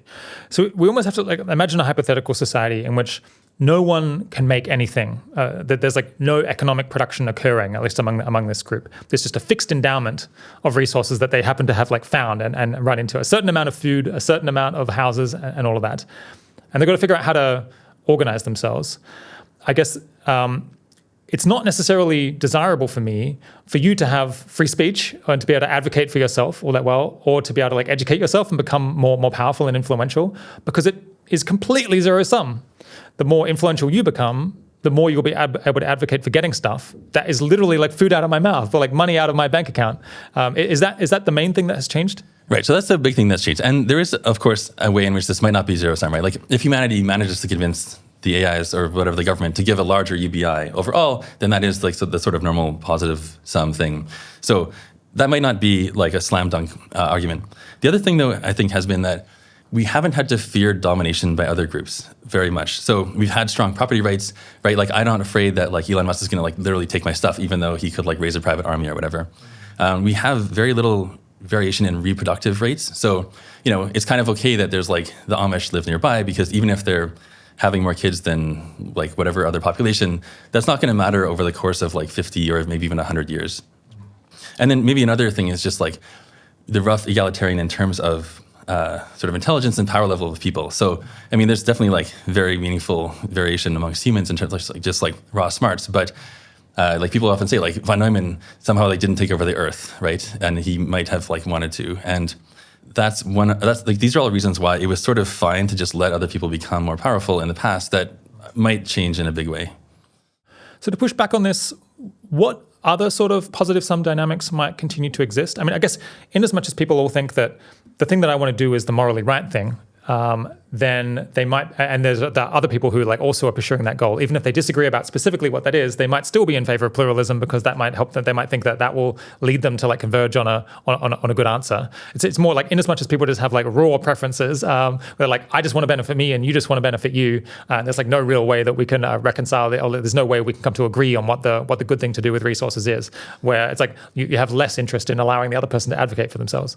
Yeah, and I just want to say, I want to reiterate that we should be very, very scared of accidentally or like crushing liberalism and this like positive sum sort of world that we've created, right? Like if I somehow through this podcast accidentally contributed to mistakenly just like making people think, oh, you're in a zero sum game, you need to fight more. Like that would be a huge tragedy. Like I really want to err on the side of caution here and say, probably until things change a lot, like we really think like liberalism is this like precious, awesome, amazing accomplishment that we need to foster. So you were saying, like, what are the positive sum dynamics that might still operate? So as I mentioned, like just from human selfish point of view, making the UBI pie better and just making us into more sort of impressive, sympathetic beings might just be a good use of everyone's time, because then the AIs are like, oh yeah, like these should be more involved in our like global civilization project or something like that. And that might be reason enough just to like keep the status quo of like, you know, just everybody help each other become more impressive and awesome or something like that. But beyond that, I think it really comes down to like moral preferences and how much you like care about the beings, the AIs that are existing, right? And I think they will be very impressive. And if they want to like be sympathetic or like sort of moral patients from our point of view, they'll be able to make themselves into that. So I really don't expect it to look like there's this alien mass of activity happening, but more like the Chagas with the human face, but in a sort of more sort of genuine way. I think the AIs will be able to say like, oh no, I actually do spend some like fraction of my compute like thinking about the world in a way that you think is valuable or something like that. So that question of how sort of morally valuable this giant like machine economy Shoggoth is kind of dominates that question of like what positive sum dynamics still exists. Yeah, let's talk a bit more about this competition issue. So I feel like a very common dialectic when people are talking about gradual disempowerment and all things along these lines is someone will say, couldn't there be this harmful competitive dynamic that would lead resources to be wasted on like a zero-sum competition or even a negative-sum competition? And someone else might say, well, like, couldn't we coordinate to make that not happen and make it good? And then someone might come back and say, that would be difficult.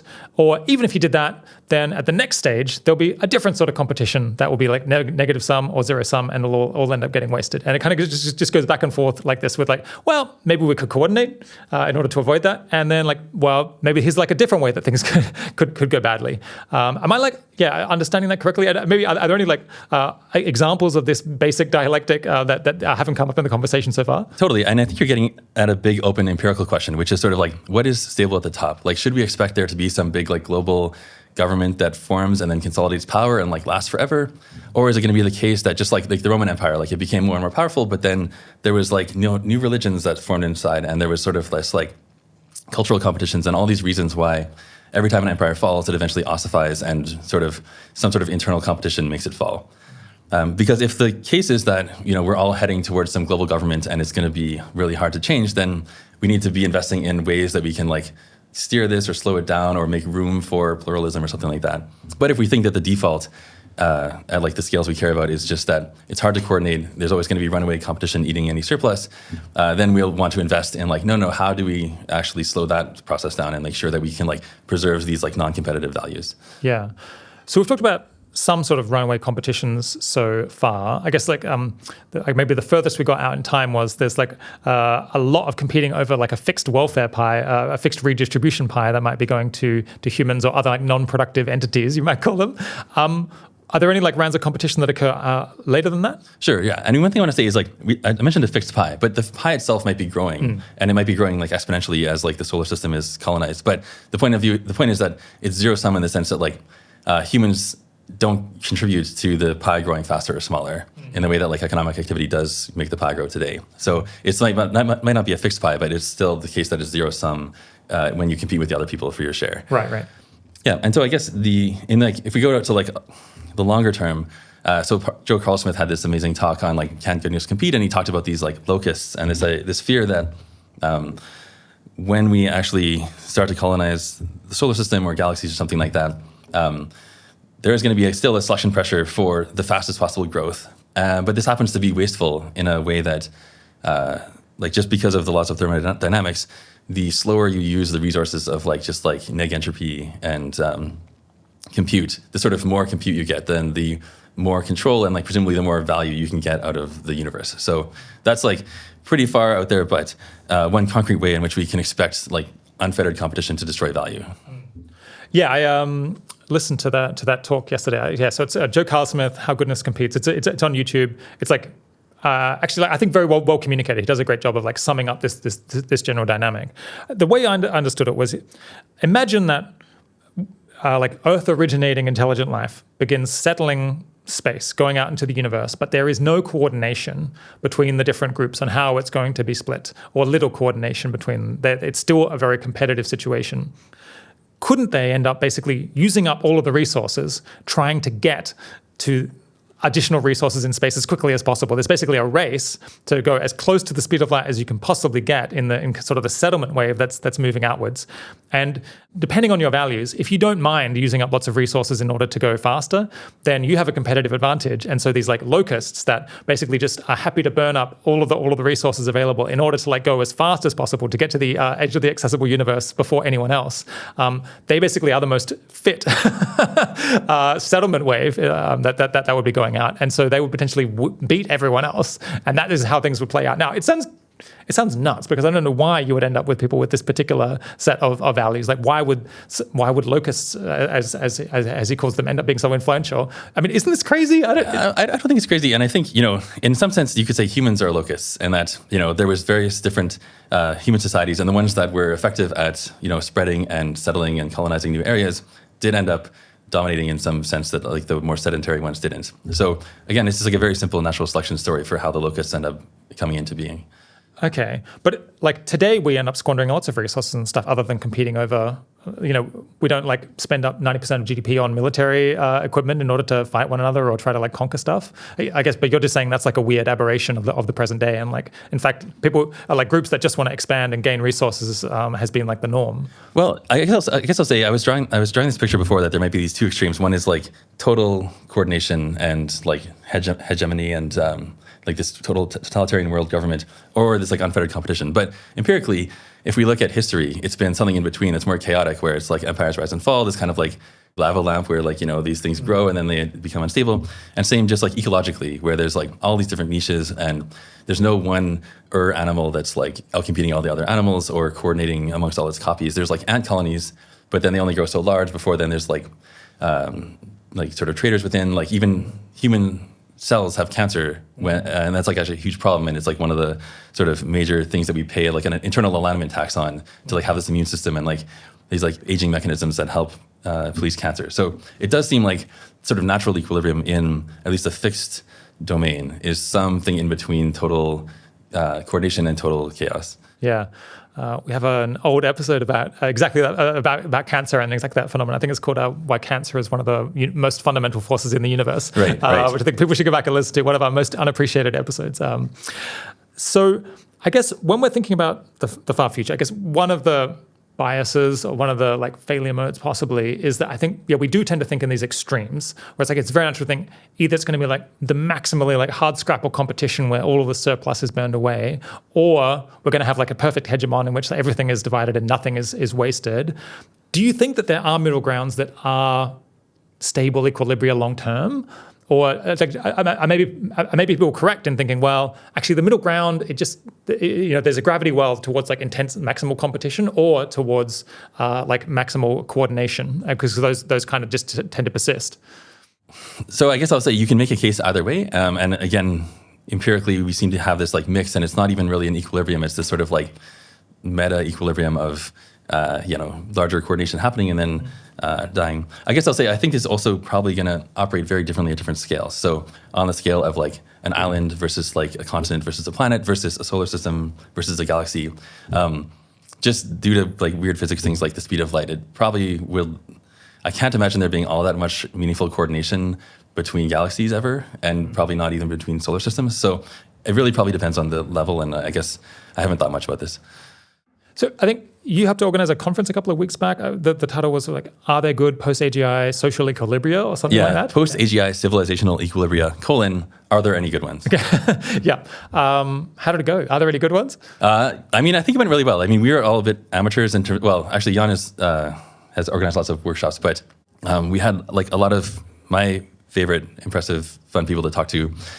In terms of are there good futures or stable equilibria that we would like, I feel like we had speakers that were able to lay out the main cases. Like Joe Carl-Smith, Richard Ngo came and talked about living in an extremely unequal world and making the case that most of our sort of like intuitions and moral norms are formed in this sort of very, very peer-to-peer world that we've lived in as humans, but it's actually going to look more like parent-child relationships or animal-human relationships. And we have to adapt our sort of like moral and social intuitions more for this kind of world.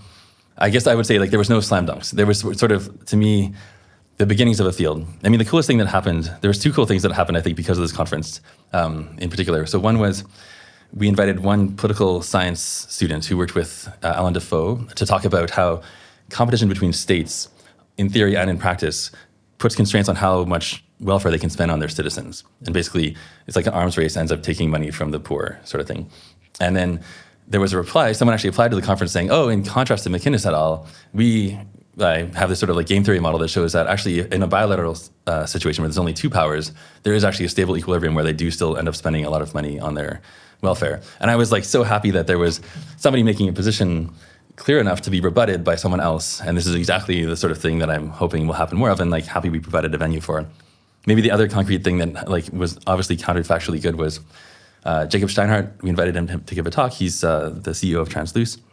And he told me he didn't actually have an idea when he agreed to give a talk, but he came up with his idea for addressing some of these like dangers in the future. And his concrete proposal was, let's flood the internet with high quality data showing AIs doing valuable work, but in a morally like aligned way. And so this is kind of like moral fables for AIs. And if we flood enough of the internet with this data, then anybody in the future who scrapes the internet for their own new LLM is going to train something that's basically aligned by default and basically raise the cost of misaligning AIs. And I don't think this is like that big of a deal in terms of like it being like fully addressing any problem satisfactorily, but it made me feel like, okay, there is alpha here in that if you push in this direction, we can sort of get people to think hard about this and make like some progress on concrete questions. Yeah. it may not be a good idea, but at least it's an idea. Exactly, That's an improvement on what we have. Yeah, exactly. Yeah. Is there a way of summing up? So maybe by this point in the conversation, people have some sense, but why is it hard to come up with a good post-AGI equilibria? I guess in my mind, there's just like many different failures or like many different like bad directions that you have to avoid. And like avoiding all of them simultaneously is really quite a difficult challenge to meet. Yeah. I mean, the way I kind of think about it is that we've just been living in easy mode this whole time where we weren't really steering our civilization, and it was sort of fine because we're the like fuel on which civilization runs. And so we have almost like no ability to control the whole thing. And it's not clear in an absolute sense how hard it even is. I think it's very, very hard. But the stakes also haven't been very high so far. So it's one of these, like, you always have to ask, like, why has no one else looked at this in depth before? And like certainly people have, like, I'm not claiming like we're the first ones, but just it still seems massively understudied to me. And I think part of the reason is that the stakes just haven't been that high so far. I guess in my mind, the things that we're trying to navigate between are a situation in which like humans end up having no control, like quite early, a situation in which they dominate and like treat poorly machines and AIs in the future. It's like some people will think it was very bad. Some people might not think it's such a problem, or they don't think that people would do it. But that's a possibility.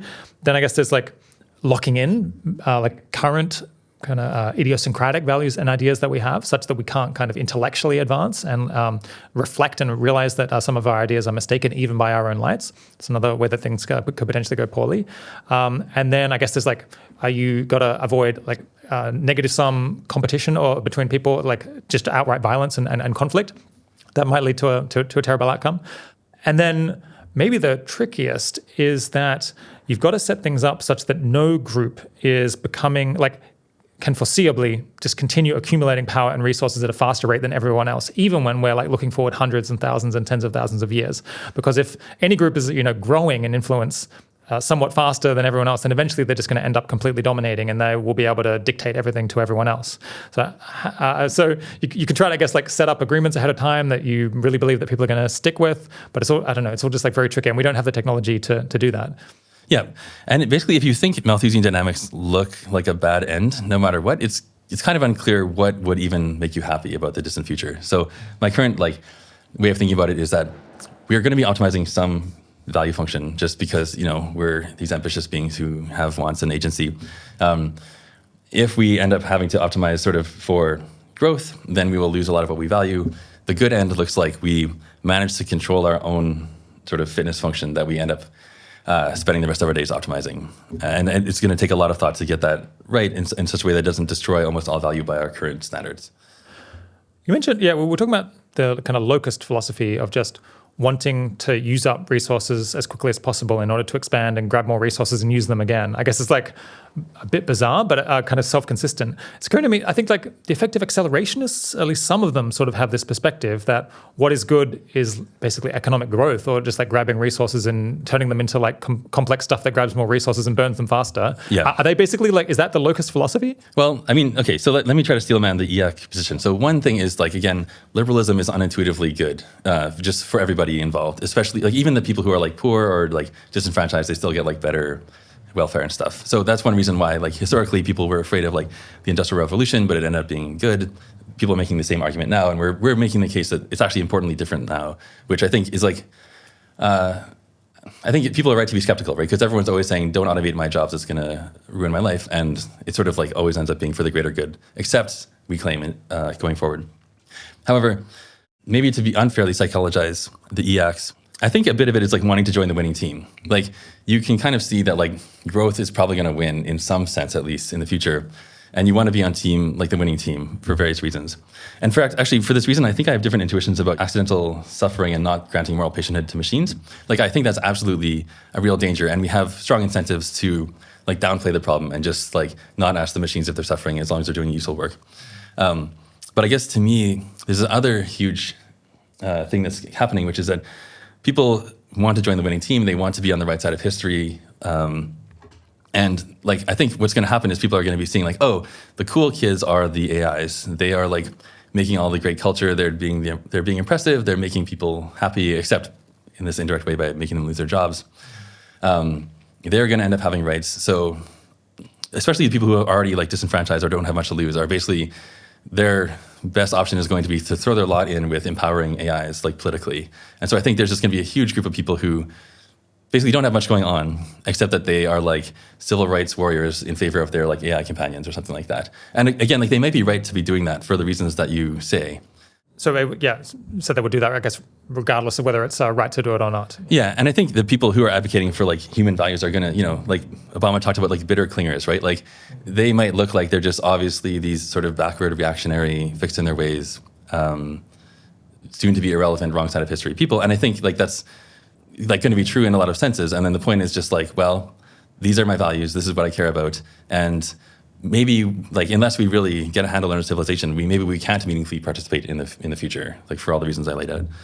Yeah, I guess I've been hearing more, a lot more discussion of like which way is this going to go recently. So on the one hand, I guess all of the companies have a reason to not have their AIs be saying that they're conscious and that they need to be liberated because that ruins their business model. So that seems like an important factor. I guess on the other hand, future AIs will be more charismatic, more persuasive. They'll also will be these AIs that are deliberately designed to have relationships with human beings to be sort of companions. In which case, you might want them to say that they have feelings because I guess a relationship feels hollow if there's like no conscious experience on the other end of it. So that might push in favor of us coming to think that they're conscious even if they're not. I guess you're saying that you're almost bringing this like political economy dynamic where you're saying people whose like lives are going poorly or they don't have many economic prospects anymore, or they think of themselves as like kind of losers in the current system, might form an alliance with what they view as like the future, which is going to be these AIs that are becoming more and more capable. I've never heard that one before. But yeah, I mean, I think so. I mean, the thing is that also the winners are going to be forming alliances with the AIs, right? Like think of like a tech CEO, like they're the ultimate people who are like forming an alliance with the AIs in a sense. Yeah. So it's, I mean, and if I think about like all of the most sort of like can-do, positive sum people that I know, they really, I think, sort of can't be doomers by disposition, right? They just want to build. They want to like let everyone participate, right? Like this is again like the amazing thing of liberalism is we all build and we all end up better off. And so I think it's just going to be this rough middle ground of like some humans who sort of have a lot to lose but haven't fully participated in this like let's become tech CEOs and advocate for our own interests, or like ensure our own interests get served by becoming trillionaires or whatever. Those are going to be the people who are like, oh, wait, we actually need to try to preserve what is valuable about our current civilization. Yeah. Let's push on and think about what, if anything, is to be done about all of this. Yeah, I got to say, I feel like this whole set of ideas is at a relatively early stage. It feels like we're at like a sort of beta version of the gradual disempowerment concerns. The first thing that I would think, or the most obvious thing that I think has to be done is like getting much more to grips with all of these different dynamics, trying to like really have a lot of debate about like how strong will this effect be, how strong will that effect be. Like maybe some of them can be crossed off the list or like relegated to the second tier. Other things can be promoted as like, this is going to be sort of the primary effect. And then like mapping out the different scenarios and like maybe having, half a dozen that seem like at least plausible to a decent number of people. And then we can start to organize our thoughts a bit more around those. Yeah, do you agree that is kind of the first order of business here, or perhaps the most obvious order of business here? Oh, absolutely. And I guess I would say like part of the reason I want to come on this podcast is to just do such an amateur job of like insultingly naive version of this analysis that hopefully the like sociologists and historians and economists and maybe the like, public intellectuals of the world or whatever will feel baited into saying, I can do a better job of analyzing these things than David. And I'm like, please be my guest, right? I'm a computer scientist. I'm an amateur and like all these things. And I think the big thing that's mostly been missing from people who have expertise that could and should, I think, be contributing to this is like, I don't know, being a bit head in the sand about like, will there be machines that are competitive with humans in all domains? And like, economists will just run models that end with machines being really good complements to human labor. And then that's like, anything more seems like somehow like inviolable or like unimaginable. And again, I'm like, I know there are economists who are like taking this seriously, but most of them I think aren't. And it's just like, I want to be harsh, but I want to say like, this is sad and you're not doing your job. And, like, please try harder and have a bigger imagination. Yeah, and even if you think, over the next 5 or 10 years, they're only going to be complements to human labor. That's your median forecast. Like, think a little bit longer term. Think like more decades out. Think, well, what if there's a 5% chance that perhaps it's not all just complementarity? Yeah. It is worth having some people thinking about stuff more than 10 years out, given how impactful some of these changes could be. Exactly. Yeah. I guess I'll say, there are some cool directions that a lot of people are exploring, like trying to simulate little parts of civilization. Like one cool thing you can do with LLMs is make this little village or little mini economy that operates at a much like finer grained level of detail than the normal like economic models. And so that's sort of like its own little new field that's emerging. And I really think this is like going to help us get a grip on like when are different types of things stable, what are like the actual drivers of like, cultural evolution or political stability. I mean, they're still very like ridiculously oversimplified models, but it's like, this is a new tool we have. I'm really happy about this kind of work.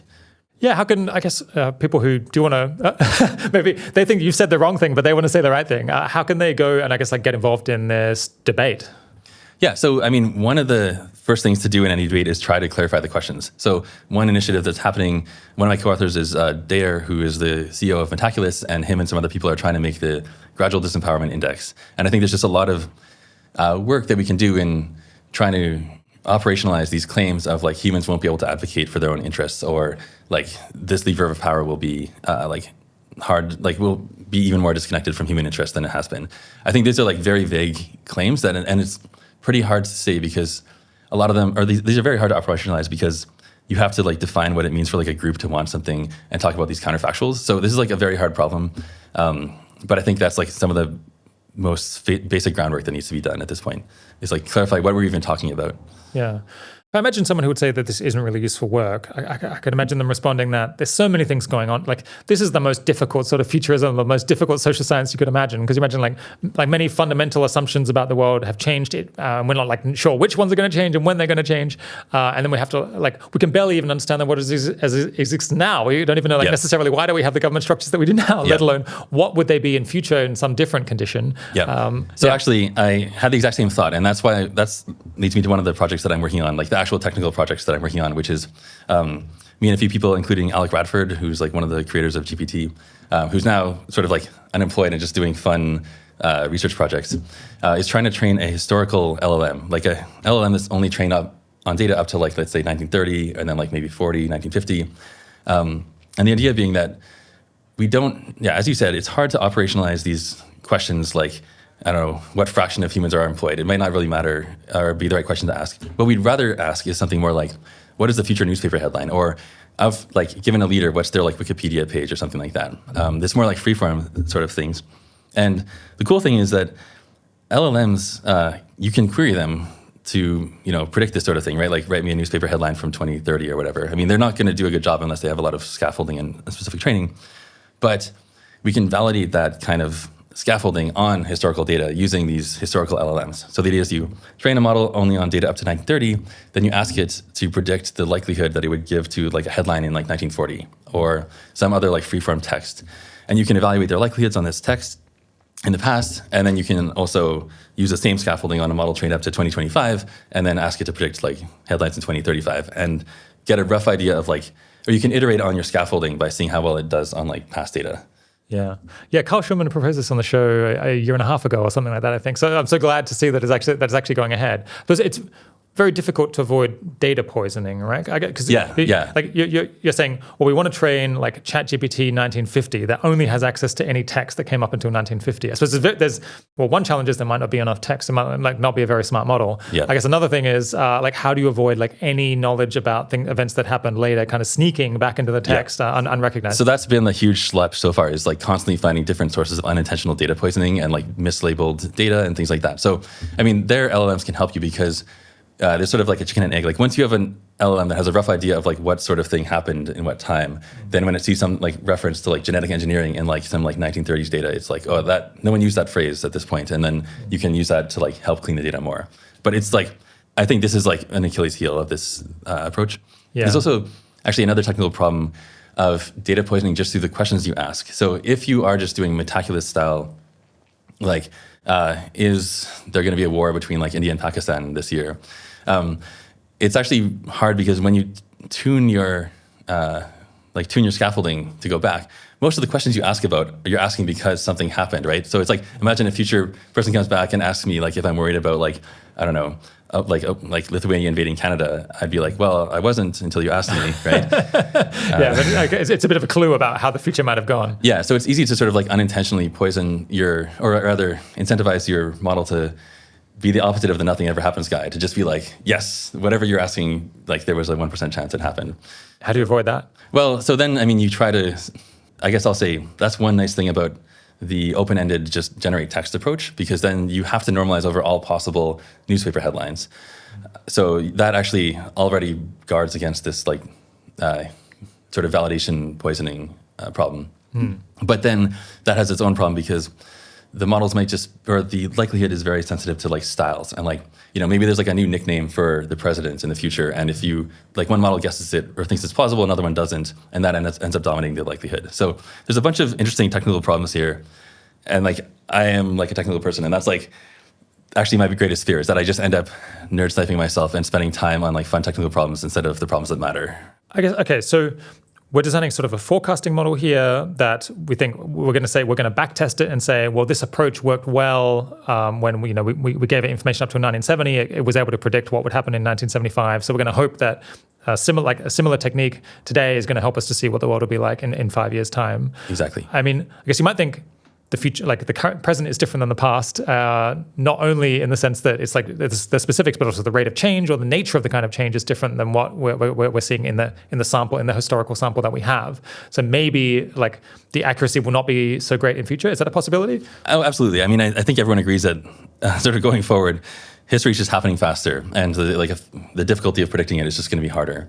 And I guess one thing to say is that some things are sort of like anti-inductive, like market prices, and it's sort of a fool's errand to try to build this like market predictor. And like the finance people are already incentivized to predict prices somewhat a ways out. And then we might hope that there's like some important aspects of future history that are like not so anti-inductive and that like are easier to get a handle of on. And I think this backtesting is going to at least help us calibrate like which parts of the predictions should we be more confident in versus like we think they're actually very hard to predict. I guess underlying the forecasting approach is, I guess, the idea that smarter AI advice will help us to navigate all of this better. That if we can foresee the failure modes and say, well, like conditional on X happening, do you think Y is a likely outcome? That's going to allow us to like act earlier to prevent these like negative dynamics beginning and then getting reinforced. Yeah, it's going to help us act earlier, and it's going to help us take costlier actions. So like again, like no one should take on my word for it, like do some really costly thing, especially if it involves, again, attacking liberalism, which is like the source of like the lifeblood of everything good right now. And so if I was a politician, though, that happened to feel like it was important to do some costly coordination, it's going to be much more feasible if I have this sort of like neutral third party, these like LLMs that everyone uses and like agrees are like the most sensible thing we have. It's like the LLMs say, if we don't coordinate, this bad thing's going to happen. So if people want to contribute to this forecasting thing, how can they get involved? I guess Alec Radford, you said, is working on it. Can you just email Alec? Email Alec, email me. It's one of these things where like it's a very amateur hour sort of thing, and I think there should be a whole bunch of separate efforts here. Maybe we can pool effort on the like data cleaning, for instance. But yeah, it sounds like that would require substantial compute if you're having to like make sure that there are almost no errors in the labeling of these enormous corpuses of text. Yeah. And then right now we're just doing everything with like pretty small models, just as like get the flywheel going. I guess I would say like somebody who has time to be a real empire builder probably should take this over. And like, please, like somebody who just finished, like, I don't know, sold their company, please like make this the new public good that you're involved in. We would love help. It's only just like a few people right now. Yeah, for what it's worth, I imagine that this model would have commercial value as well. People are very interested in predicting geopolitical events and like economic events. Well, I will say that. So I guess one thing you always have to be careful of is you want to be doing things that aren't otherwise incentivized to be being done, right? And so, as I said, like there are already incentives to forecast prices, certainly in the short term. The thing that's going to be very valuable is actually, like as you said, action conditional or like policy conditional forecasting. So if we take this policy or if we coordinate, then this is going to happen. And I think that sort of forecast is going to be an undersupplied public good. So that's why I'm not so worried about just like copying the work of like some other corporation. So one reaction you've had is, no, we're not going to become gradually disempowered. Another reaction is, yes, we will, and it's going to be a good thing. I guess another reaction is, it's not going to happen because it's going to be like preceded by like a gradual disempowerment. We're going to be like instantly disempowered or very rapidly disempowered because like, I don't know, you think there's going to be like super intelligence explosion, the AI will take over, there'll be like a human coup, there'll be like a disaster that kills everyone. I guess, how do you weigh up the importance of this set of ways that things could go bad against all the other ways that things could potentially also go bad? Or I guess the possibility that things are actually quite boring. Yeah. So I guess I'll say I spent a bunch of time, like, at Anthropic working on the more like acute loss of control, like standard AI safety kind of stuff. And I guess I am still very worried about this sort of thing. And as I said, like to me, the modal future is we get some way along gradual disempowerment and then we screw up alignment actually, or there's like some just much faster takeover. So I guess I'll say in absolute terms, normal loss of control AI safety research is still massively under-invested in. In relative terms, I think this kind of more speculative future, how do we align civilization question is even more under-invested in, with the major caveat that it's just way harder to make progress on. And in a sense, it's like less neglected. If I'm like, one of the sort of big things I say is, what we need to do is upgrade our sense-making and governance and forecasting and coordination mechanisms. All of these things need to be much more better and reliable before the writing is too much on the wall that like there's no alpha in humans and don't listen to humans and we lose de facto power. And so, but that's not a very controversial thing, right? Like no one's against better institutions, basically.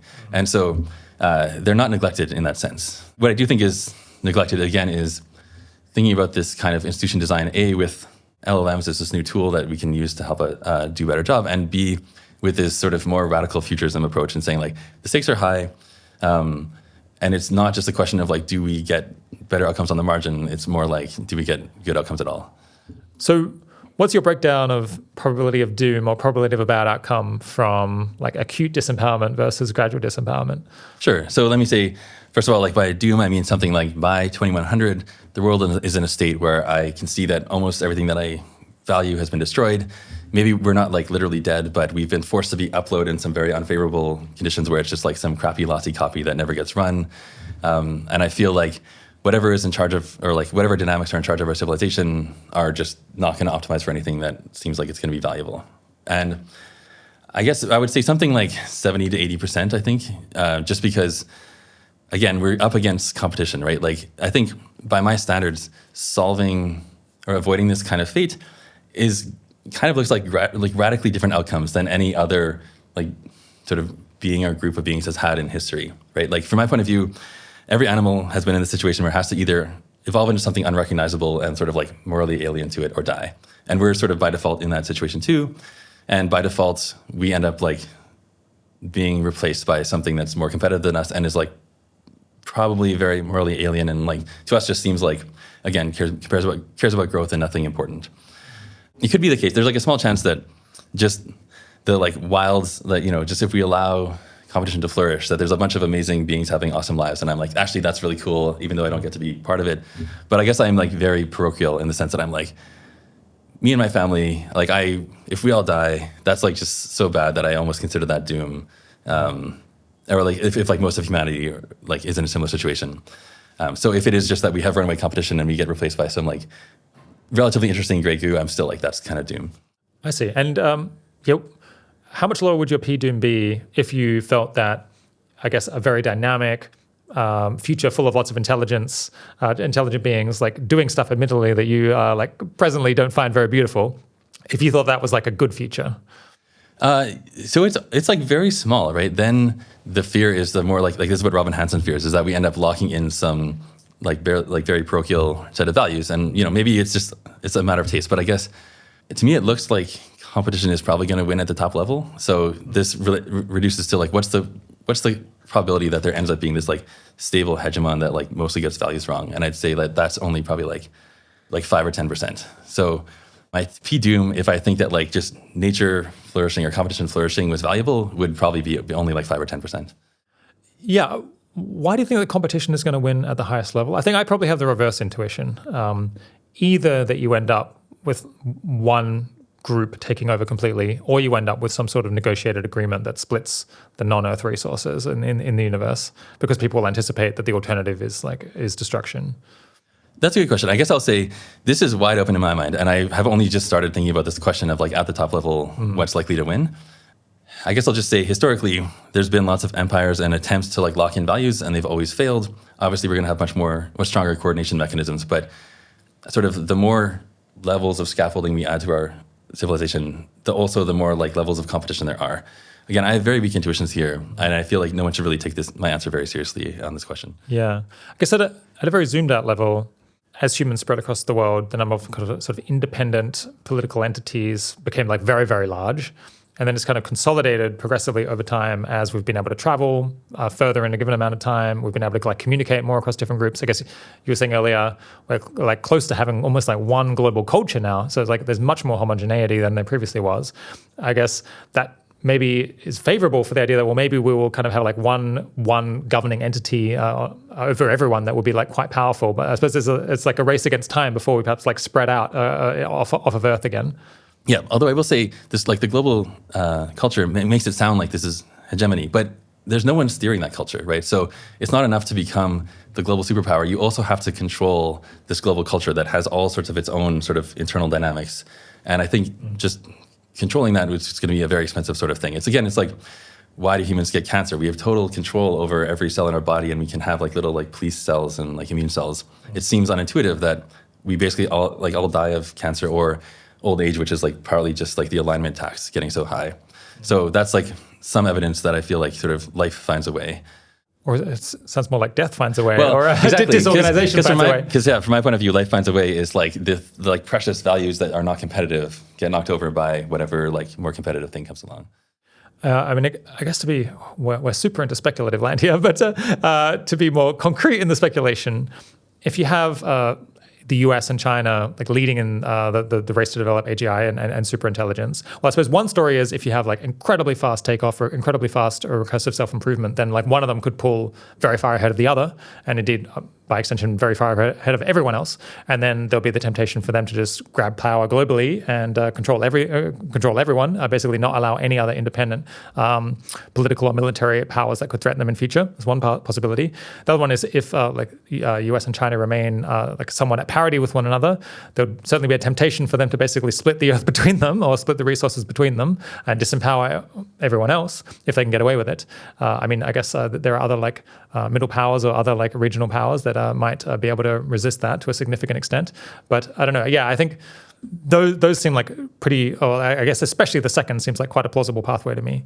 Yeah. Well, I guess I'll say, in a sense, humans have already taken over the earth, and you're like, but you're kind of acting as this group taking over is very uniform and like coherent. And I guess humans are an example of like a group taking over, but also constantly having infighting. And again, it's kind of a matter of taste. Like maybe we feel like it's a huge difference whether this group of humans values dominate versus someone else. But we're already kind of in the like winning scenario because it's like at least someone's human values. So I guess I'll say I'm pretty like morally confused. And like I said, most people don't have strong preferences about the far future, myself included. I think if I meditated on it more, I might become much more okay with just like the future. Like even von Neumann probes like high-fiving each other as they take over the universe. It sounds like maybe that's like an awesome time, and I'm kind of happy with that. But again, I feel like we have to screen off the worlds where we think that just whatever happens, like whoever lives is going to be happy and that's fine, because then it doesn't really matter what we do. And I would rather worry about the worlds where like it actually matters what we do. Well, I guess in that case, you really want to avoid extinction or like destruction of complex life somehow. So that's the only really super bad scenario. Exactly.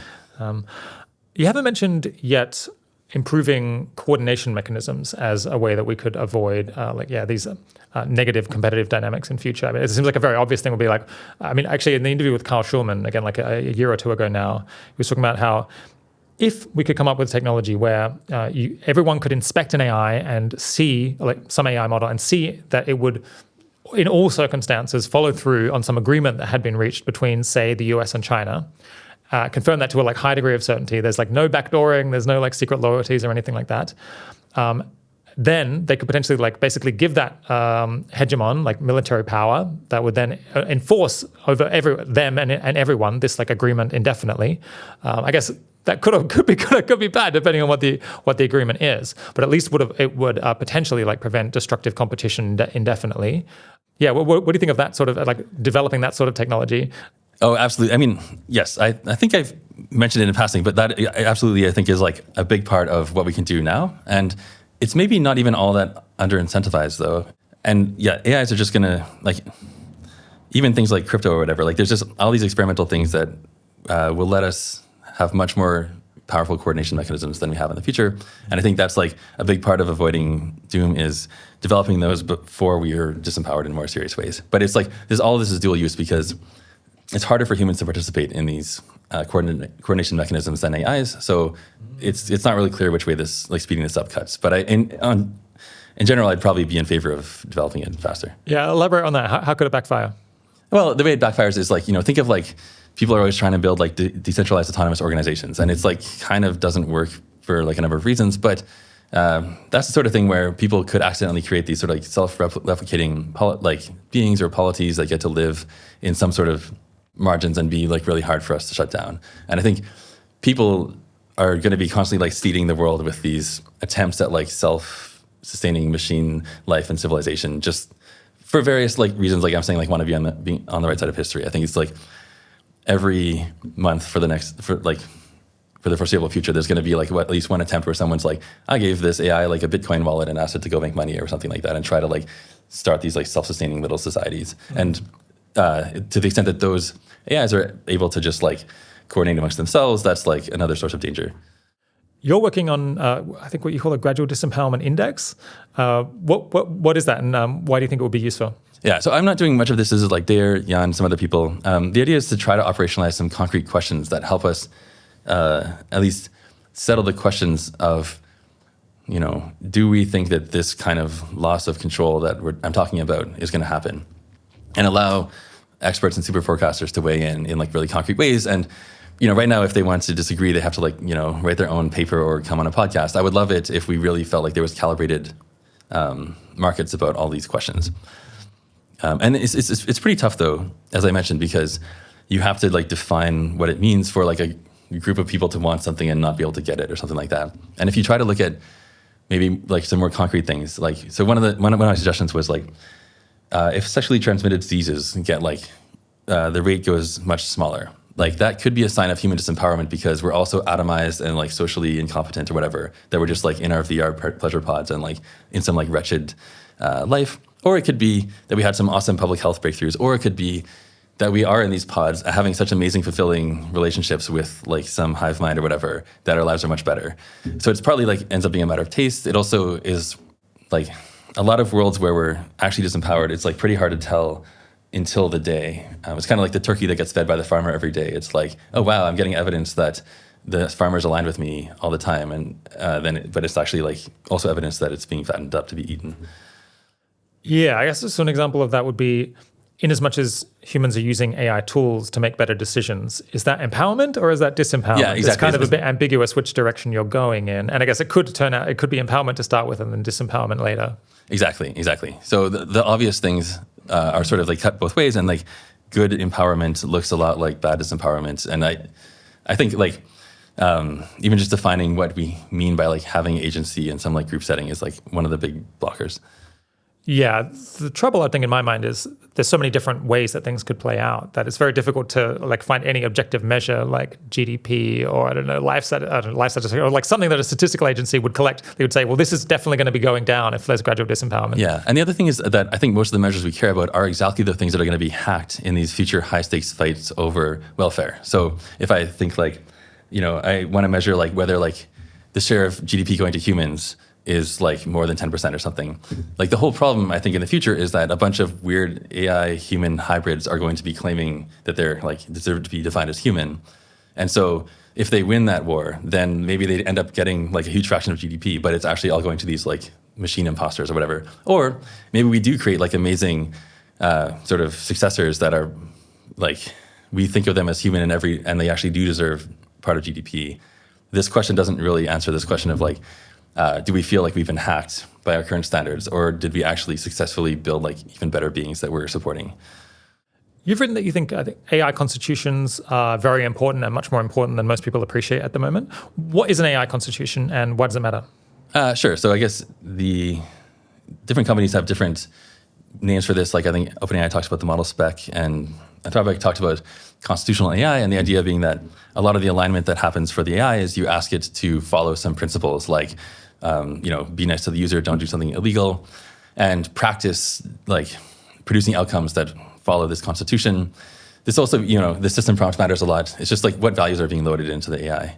Yeah. Do you think people are going to there's going to be a moment when the penny will drop and people will think like it's like way more important to have control over the I guess the post-training stage of AIs and it's going to be incredibly important for society as a whole what sort of system prompt is put into things like Claude and ChatGPT? Yeah, and I mean I think there was an executive order like a few weeks ago against like woke AI, right? And I think like people are already recognizing that this is an important cultural battleground. I mean, part of the way that I got started on this whole journey was asking people at different labs, like, okay, so we build the aligned AGI. How does it end up that it's running the country or the world or something. It seems like the government's going to ask us for the version of the AI that never refuses to do one of its orders, and we end up being forced one way or another to align the AI to the government.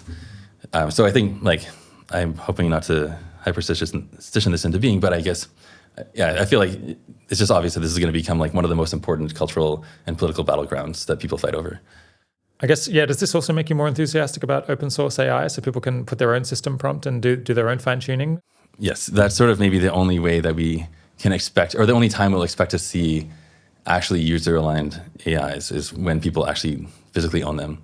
I guess you could have competition between countries as well, potentially. So you could have some countries that basically impose a system prompt on all the AIs that are being operated in their country. But if you could access, the Russian model or I don't know, the German model where the government has taken less of an interest, or alternatively, they've given it a different system prompt in order to mess with other countries. Right. Or Ireland famously competes on low corporate tax rates, right? So we could imagine some future Ireland saying, oh, you get to write your own system prompt in our country or something like that. So that is another reason for hope, is that people will demand this kind of freedom.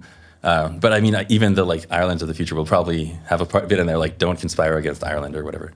I see. Yeah. Well, I mean, to some extent, there's some things in the system prompt that the government might impose that are good. I think I've done a previous interview where someone was saying, well, why don't we just demand lawful AI where, or at least at a bare minimum, where the system prompt says if someone asks you to help with a crime, or don't break the law yourself, and if someone asks you to help them break the law, then don't help them. I guess that's there's a sense in which that's obviously really good, but then maybe it should make us queasy, the sense of the idea of a government going in and basically writing what assistance you can get with anything. Oh, exactly. And I mean, I think hate speech laws are the classic example of someone who realizes that what's lawful is a really important lever, and then they basically say you're not allowed to criticize this group, and that's just such an important lever of political control that I think if we have lawful AI, then the fight is going to be who is... over what the laws are. Yeah, what the laws are. And those laws are going to refer specifically to what groups you're allowed to organize with or against or something like that. Okay, so that's why AI constitutions are going to be important. I guess, is there anything to be done on this today? Well, I mean, I guess the reason why I feel it's sort of important to talk about is just because the big preparation we need to do, or the thing we need, one of the big things we need to be preparing for is, just we have all these constitutional protections for the real constitutions, right? Everyone realizes this is super serious business. Whether you change the constitution is kind of your permanent path to power or disempowerment or whatever, right? People take Second Amendment in the States super, super seriously, and I think they're right to, because of the potential of long-term tyranny. So I basically want to see the same seriousness in the handling of the AI value loading. Yeah, I guess, so the way that we've tried to safeguard at the written constitution stage is making it very difficult to change. Or I guess you bring everyone together and then try to agree on a constitution that a supermajority is in favor of, and then you make it really difficult to change it. I guess it's a very difficult balance to say how difficult is the right amount of difficult to change. But we're not going to be able to do that with AI, right? Because it's changing so quickly, and I mean they're always altering the system prompt, or at least it doesn't seem if we passed a law saying the system prompt for everything has to be exactly this, and we can't. But I mean, I think we will. I think there absolutely is exactly the sort of thing that governments are going to pass a law that And I mean, I think it could even be done at first for pandering. Instead of me saying I'm going to represent this constituency by passing some complicated law where they get subsidies for their favorite industry or whatever, I can just say I'm going to add a line to the system prompt that the AI should put this group first or something like that. So for a while, I think it'll be this terrible political football, and we'll end up with these horrible kludge system prompts. And then the hope is just that at some point, everyone serious starts to realize, okay, we need to deliberate about this about as hard as we did with the actual constitutions of countries. You're really making me love open source AI, David. Yeah, I think I never felt so enthusiastic about it as this minute. Well, exactly. I mean, I'm also sort of reflexively fearful of the government. I hope that came across in all of this. Yeah, it's a difficult challenge because it also creates some problems. But do you think we'll navigate that one reasonably, or I guess not really? That's probably why my PDUM is so high, basically. Yeah. Okay, the open source versus non-open source thing, or I guess you expect excessive government control. Yeah. Okay, and so you're less worried about the bioweapons stuff, or? I mean, I'm very worried about bioweapons, and I think that's going to be the sort of just a good justification for government control that's nonetheless going to be excessive. Yeah, I guess so. I suppose the idea will be again a keyhole solution that like fixes the the specific problems with open source AI, like the ways in which it's like most dangerous, and like lets the other problems slide, and then we like use it as much as possible. Yeah, if there's such a technical solution, that would be a total bonanza. I would be like over the moon, and that would like lower my PDM substantially. Yeah, if we could find a way to say everyone gets open source AI, somehow we're disabling them from doing like basically terrorism and like other like very destructive power grabs, but otherwise they get to actually serve users. I would be like, yay, I want to live in that world. So there was another essay earlier this year, I think, The Intelligence Curse by Luke Drago and was it Rolf Lane? Rudolph Lane. Rudolph Lane. I guess it was like pointing to similar themes, similar dynamics to the ones that you're talking about, especially with in as much as humans are not doing useful work, like how do they maintain economic or political influence over things? People could find Intelligence Curse, it's quite interesting. I think they have launched, or like, I can't remember whether it's Luke or Rolf or both of them, who launched like workshoplabs.ai, kind of a new project that I think is focused on this Intelligence Curse issue. Yes. You're an advisor, right? Correct, yes. What are they up to? And like, how do they think it's going to help? Yeah, so they've raised money, they're hiring, and their basic pitch is we're going to avoid the kind of gradual disempowerment intelligence curse dynamics by giving people control over their own automation. And so the service that they're planning to provide is you upload your data to some sort of like secure private enclave. We will host it. We will also handle the fine tuning to give you this like personalized assistant that basically is sort of a digital clone of you, or like a clone, or like an assistant that knows all of your context so it can help you. And the idea is like, it's in contrast maybe to like mechanized labs who are saying, let's build this global thing where we just learn all the skills and then the return on sort of capital is much more concentrated. The hope, the like value pitch for like the public good is that if people follow the workshop labs model, there's a bunch of people who each sort of control their own means of production to a greater extent. Okay, so I think you and I agreed that in the long term, humans end up fully substituted by AI. Yes. But in the short to medium term, there's a question of like, are they more substituted or more complemented? And that would depend in part on like what technologies we develop first and like whether we try really hard to make them substitutes or make them complements. Yep. And you're saying Workshop Labs is an attempt to like, let's push on the complementarity. Let's try to make them as complementarity and get them to work together productively as much as possible so we can kind of extend the complementary era. Yeah, well, not quite, because I also think that if you end up being replaced by your own clone, you're at least getting to control it, and you own the sort of IP. Okay, so even if it's like not flesh and blood me doing it, I've created a kind of digital an AI avatar of me that would do similar things to what I would do, but faster and better and more precisely. Yeah. And so that's the thing that I would unleash on the world. But I suppose I would have to pay for it to be operating, for it to have compute. Okay. Yes, exactly. But the idea is you would just pay them the cost of like hosting, and then you would actually get the wages that your digital clone is earning or whatever it's doing. But as brilliant as I am, David, I'm not sure that training an AI to mimic me is like better than training it just to be like more intelligent in general. Yeah. So like how would like Robert AI compete with just like the smartest AGI? Yeah, so I mean, I think that's a great question, and I do think that sort of in the long term, right, like you just want to have the centralized AI that's really smart and knows everything. And the idea is just that, but there is this very distributed economic value we all have in like our current like little bits of knowledge about our own businesses or our own personal relationships or whatever. And at least we can capture that value for a bit longer than if the question was just, do you outsource to like ChatGPT or not? Okay, so again, it's like maybe a long-term versus short-term story a bit, where like, if we could come up with an AI model that in particular like replicated my style of work and my knowledge, all of my context, my experience, then at least in the immediate term, I think 80,000 hours would be pretty excited about that because they could get like more of the kind of work that they're currently paying me to do. In the long term, that will probably be outcompeted by ChatGPT or like GPT-9 or whatever it might be. Yeah. But nonetheless, I guess this might like extend the era where me and an AI can work together productively, and also like push even past that point. Even after the point where like flesh and blood me is not so useful anymore, like Robert AI with all of the experience and all the context that it's built up over time could like have another good couple of years earning a wage. Yeah, and maybe the base model thing is a bit of a distraction because you could imagine like we get to fine tune much more powerful base models, and then the point is that just having had all your data being uploaded like affords this. So, but I agree that in the long term, the value of that data kind of goes to zero. So this is a bit of a story where you're imagining, well, yes, you want a very powerful general AI-based model. However, there's a lot of different tasks in the economy. There's a lot of different like specialized knowledge that you might want to have, and a lot of like fine tuning and and roles in organizations, different like personalities that could be useful in different organizations and circumstances. And so like training them to like mirror a whole lot of different people that might have like a useful niche in the economy. That might be a phase that we go through where that is the optimal application that the companies might want, or the optimal way of using the base models they might want. Yeah, exactly. Is that true? Well, yeah, it's not clear. It's not clear. Yeah. And I mean, the thing is, the fear, of course, is that they end up speeding up gradual disempowerment because, like, you know, if you're increasing the rate at which everyone is making digital clones of themselves, then maybe in a sense you're like contributing to the race to the bottom. So, I mean, I've said to Luca and Rudolf, like, so I think you guys are going to be good for the world in the sense like that Anthropic is, where you get to be the ones that say, those other guys are maniacs, right? Like the mechanized labs people are really just trying to take away everyone's bargaining power and their own like value adds. So you guys should all be mad at them. But it's also bad in the same way that Anthropic's bad, where they're like doing almost the same thing, and they're sort of like affording many of the same dangers in the long run. And so they're trying to say, okay, well, yeah, let's try to like come up with some creative mechanism to bind ourselves to only do the good thing. It's not clear what that mechanism could look like, though.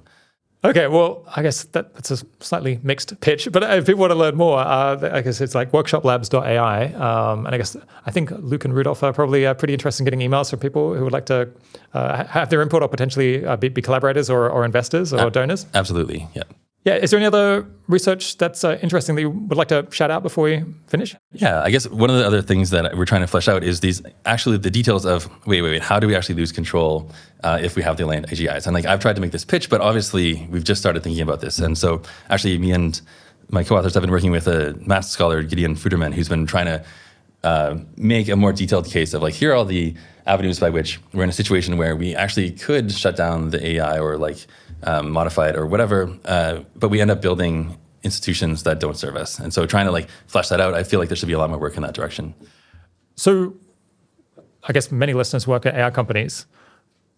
Do they have much of do the companies or the staff there have much of an opportunity to address these issues? Or is it like operating at a different like scale that it's pretty difficult for any company to move the needle here? Yeah, so I think it's basically beyond their scope to address, but it's not beyond their scope to monitor and sort of like help us understand what's happening.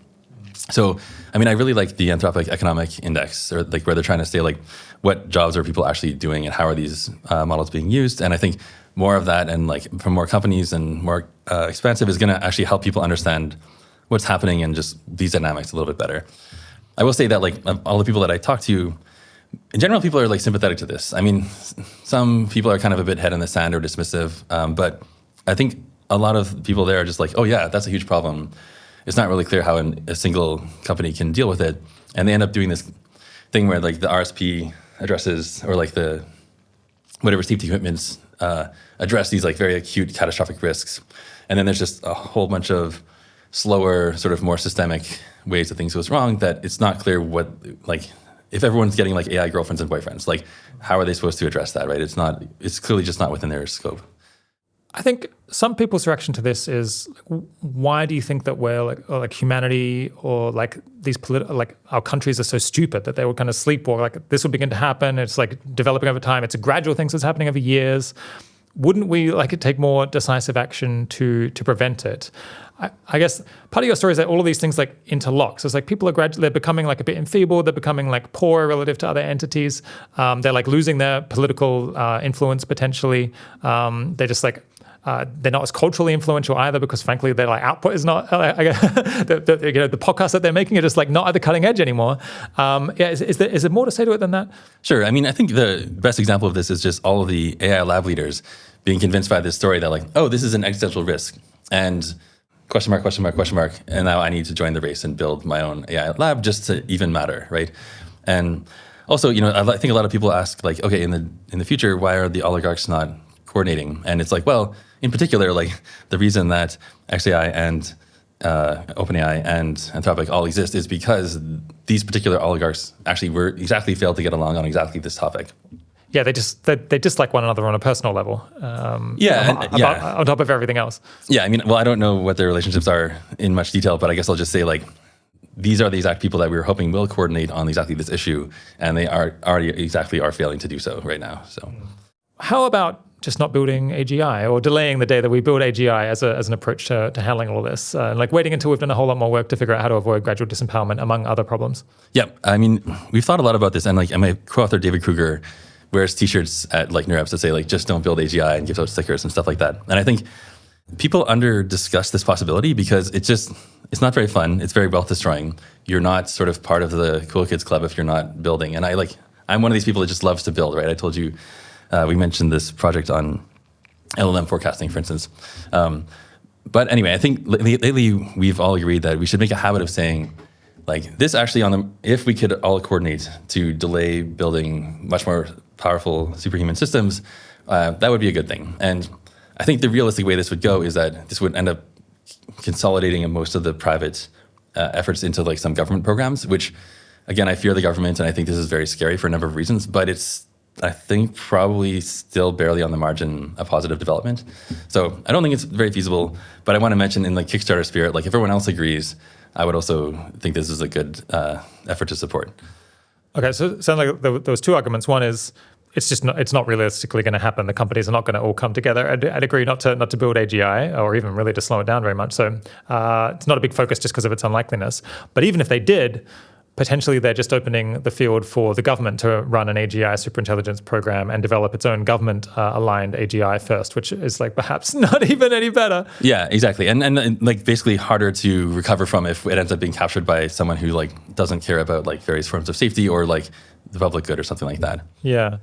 Could you see that being, if there are warning shots, like things start going badly with AI in some dimensions, or there's like very scandalous outcomes, could you see there being a big sea change in public opinion that could lead to significant slowdowns? Yeah. So, I mean, definitely the fear, though, is that we end up with some sort of warning shot that doesn't sort of unite people. It actually polarizes people. And so, like Yashashul Dixin is somebody who's has discussed this and mentioned that there's a lot of disasters that look like social disasters where afterwards everyone can agree that something bad happened, but they totally disagree on what it was. And so maybe COVID is a perfect example where, half of people think, oh man, COVID was such a disaster because the public health people didn't go far enough and they didn't like control the virus, and like people weren't on board with all the public health measures and stuff like that.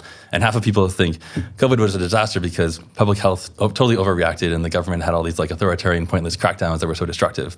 And so we can all agree there's a warning shot, but half of us think the answer is like dismantle public health, and half of us think that the answer is like strengthen public health. And I think you could easily imagine a lot of warning shots where there's like, I don't know, an AI influencer that makes like some sort of destructive cult and gets shut down by the internet, and then half of people think that like mecha influencer didn't go far enough, and half of them think mecha influencer went too far. And so half of the people think that like we need to protect future AI cults or whatever we call them, and half of the people think we need to like shut them down. Sounds pretty stupid, but also very possible. Right, yeah. One thing I'm curious about is, so you're a professor of computer science, and your background is in ML, right? So you did more like technical work before. Exactly. I feel like whatever this is, it doesn't feel like classic computer science. I guess you have tenure now, so perhaps you don't have to worry quite as much as you used to about the opinions of your colleagues. But like, what's the reception among academics of you doing this kind of work, and your faculty? Do they love it? Do they love the attention it gets, or are they frustrated? Well, one thing I'll say is that I think like tenure is delivering exactly on this sort of exact reason that it's supposed to be there, is to allow somebody such as myself to work on some crazy direction that most people disagree with and I maybe don't even have particular expertise in, right? Like, and it's pretty explicitly encouraged in my institution, and I think most institutions, to use this freedom to try to do something a little bit bigger and crazy. So I'm actually think I have a lot of problems. The system works. Yeah, the system works. I mean, I have a lot of problems with universities and academia, but in this aspect, they're like covering themselves in glory. But then as for my actual colleagues, I mean, there's been kind of a selection effect where my colleagues that sort of buy that AGI is a big deal and possible and maybe not that far away are all like at labs. Like my colleague Jimmy Ba is one of the co-founders of xAI. A bunch of my former students are like at Anthropic and xAI and Google and stuff like that. So there's a sort of one of these like evaporative cooling where the people that are left that are still doing something like related to ML are the ones that, in my view, are like very head in the sand and dismissive and should know better, but are saying things like, oh, like, I've been working with AI for a long time and it's harder to make these things agentic than you think. And just like these just disbelieving that there's ever going to be this physical artifact or anytime soon that has all this sort of like dynamism and abilities that humans have. Okay, and that's basically a selection effect that everyone who didn't think that has left academia and is making bank.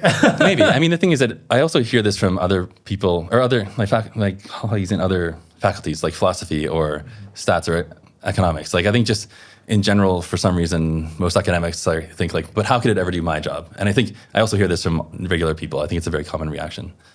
Well, yeah, I think those folks are in for a little bit of a surprise if they think that AI is not going to be able to contribute to maths or philosophy. Yeah. I think Elias Sutskever actually just got an honorary degree at U Toronto last month, and he said something like, you might not be interested in AI, but AI is interested in you, something like that. Yeah, for better or worse. My guest today has been David Duvenaud. Thanks so much for coming on the 80,000 Hours podcast, David. My pleasure.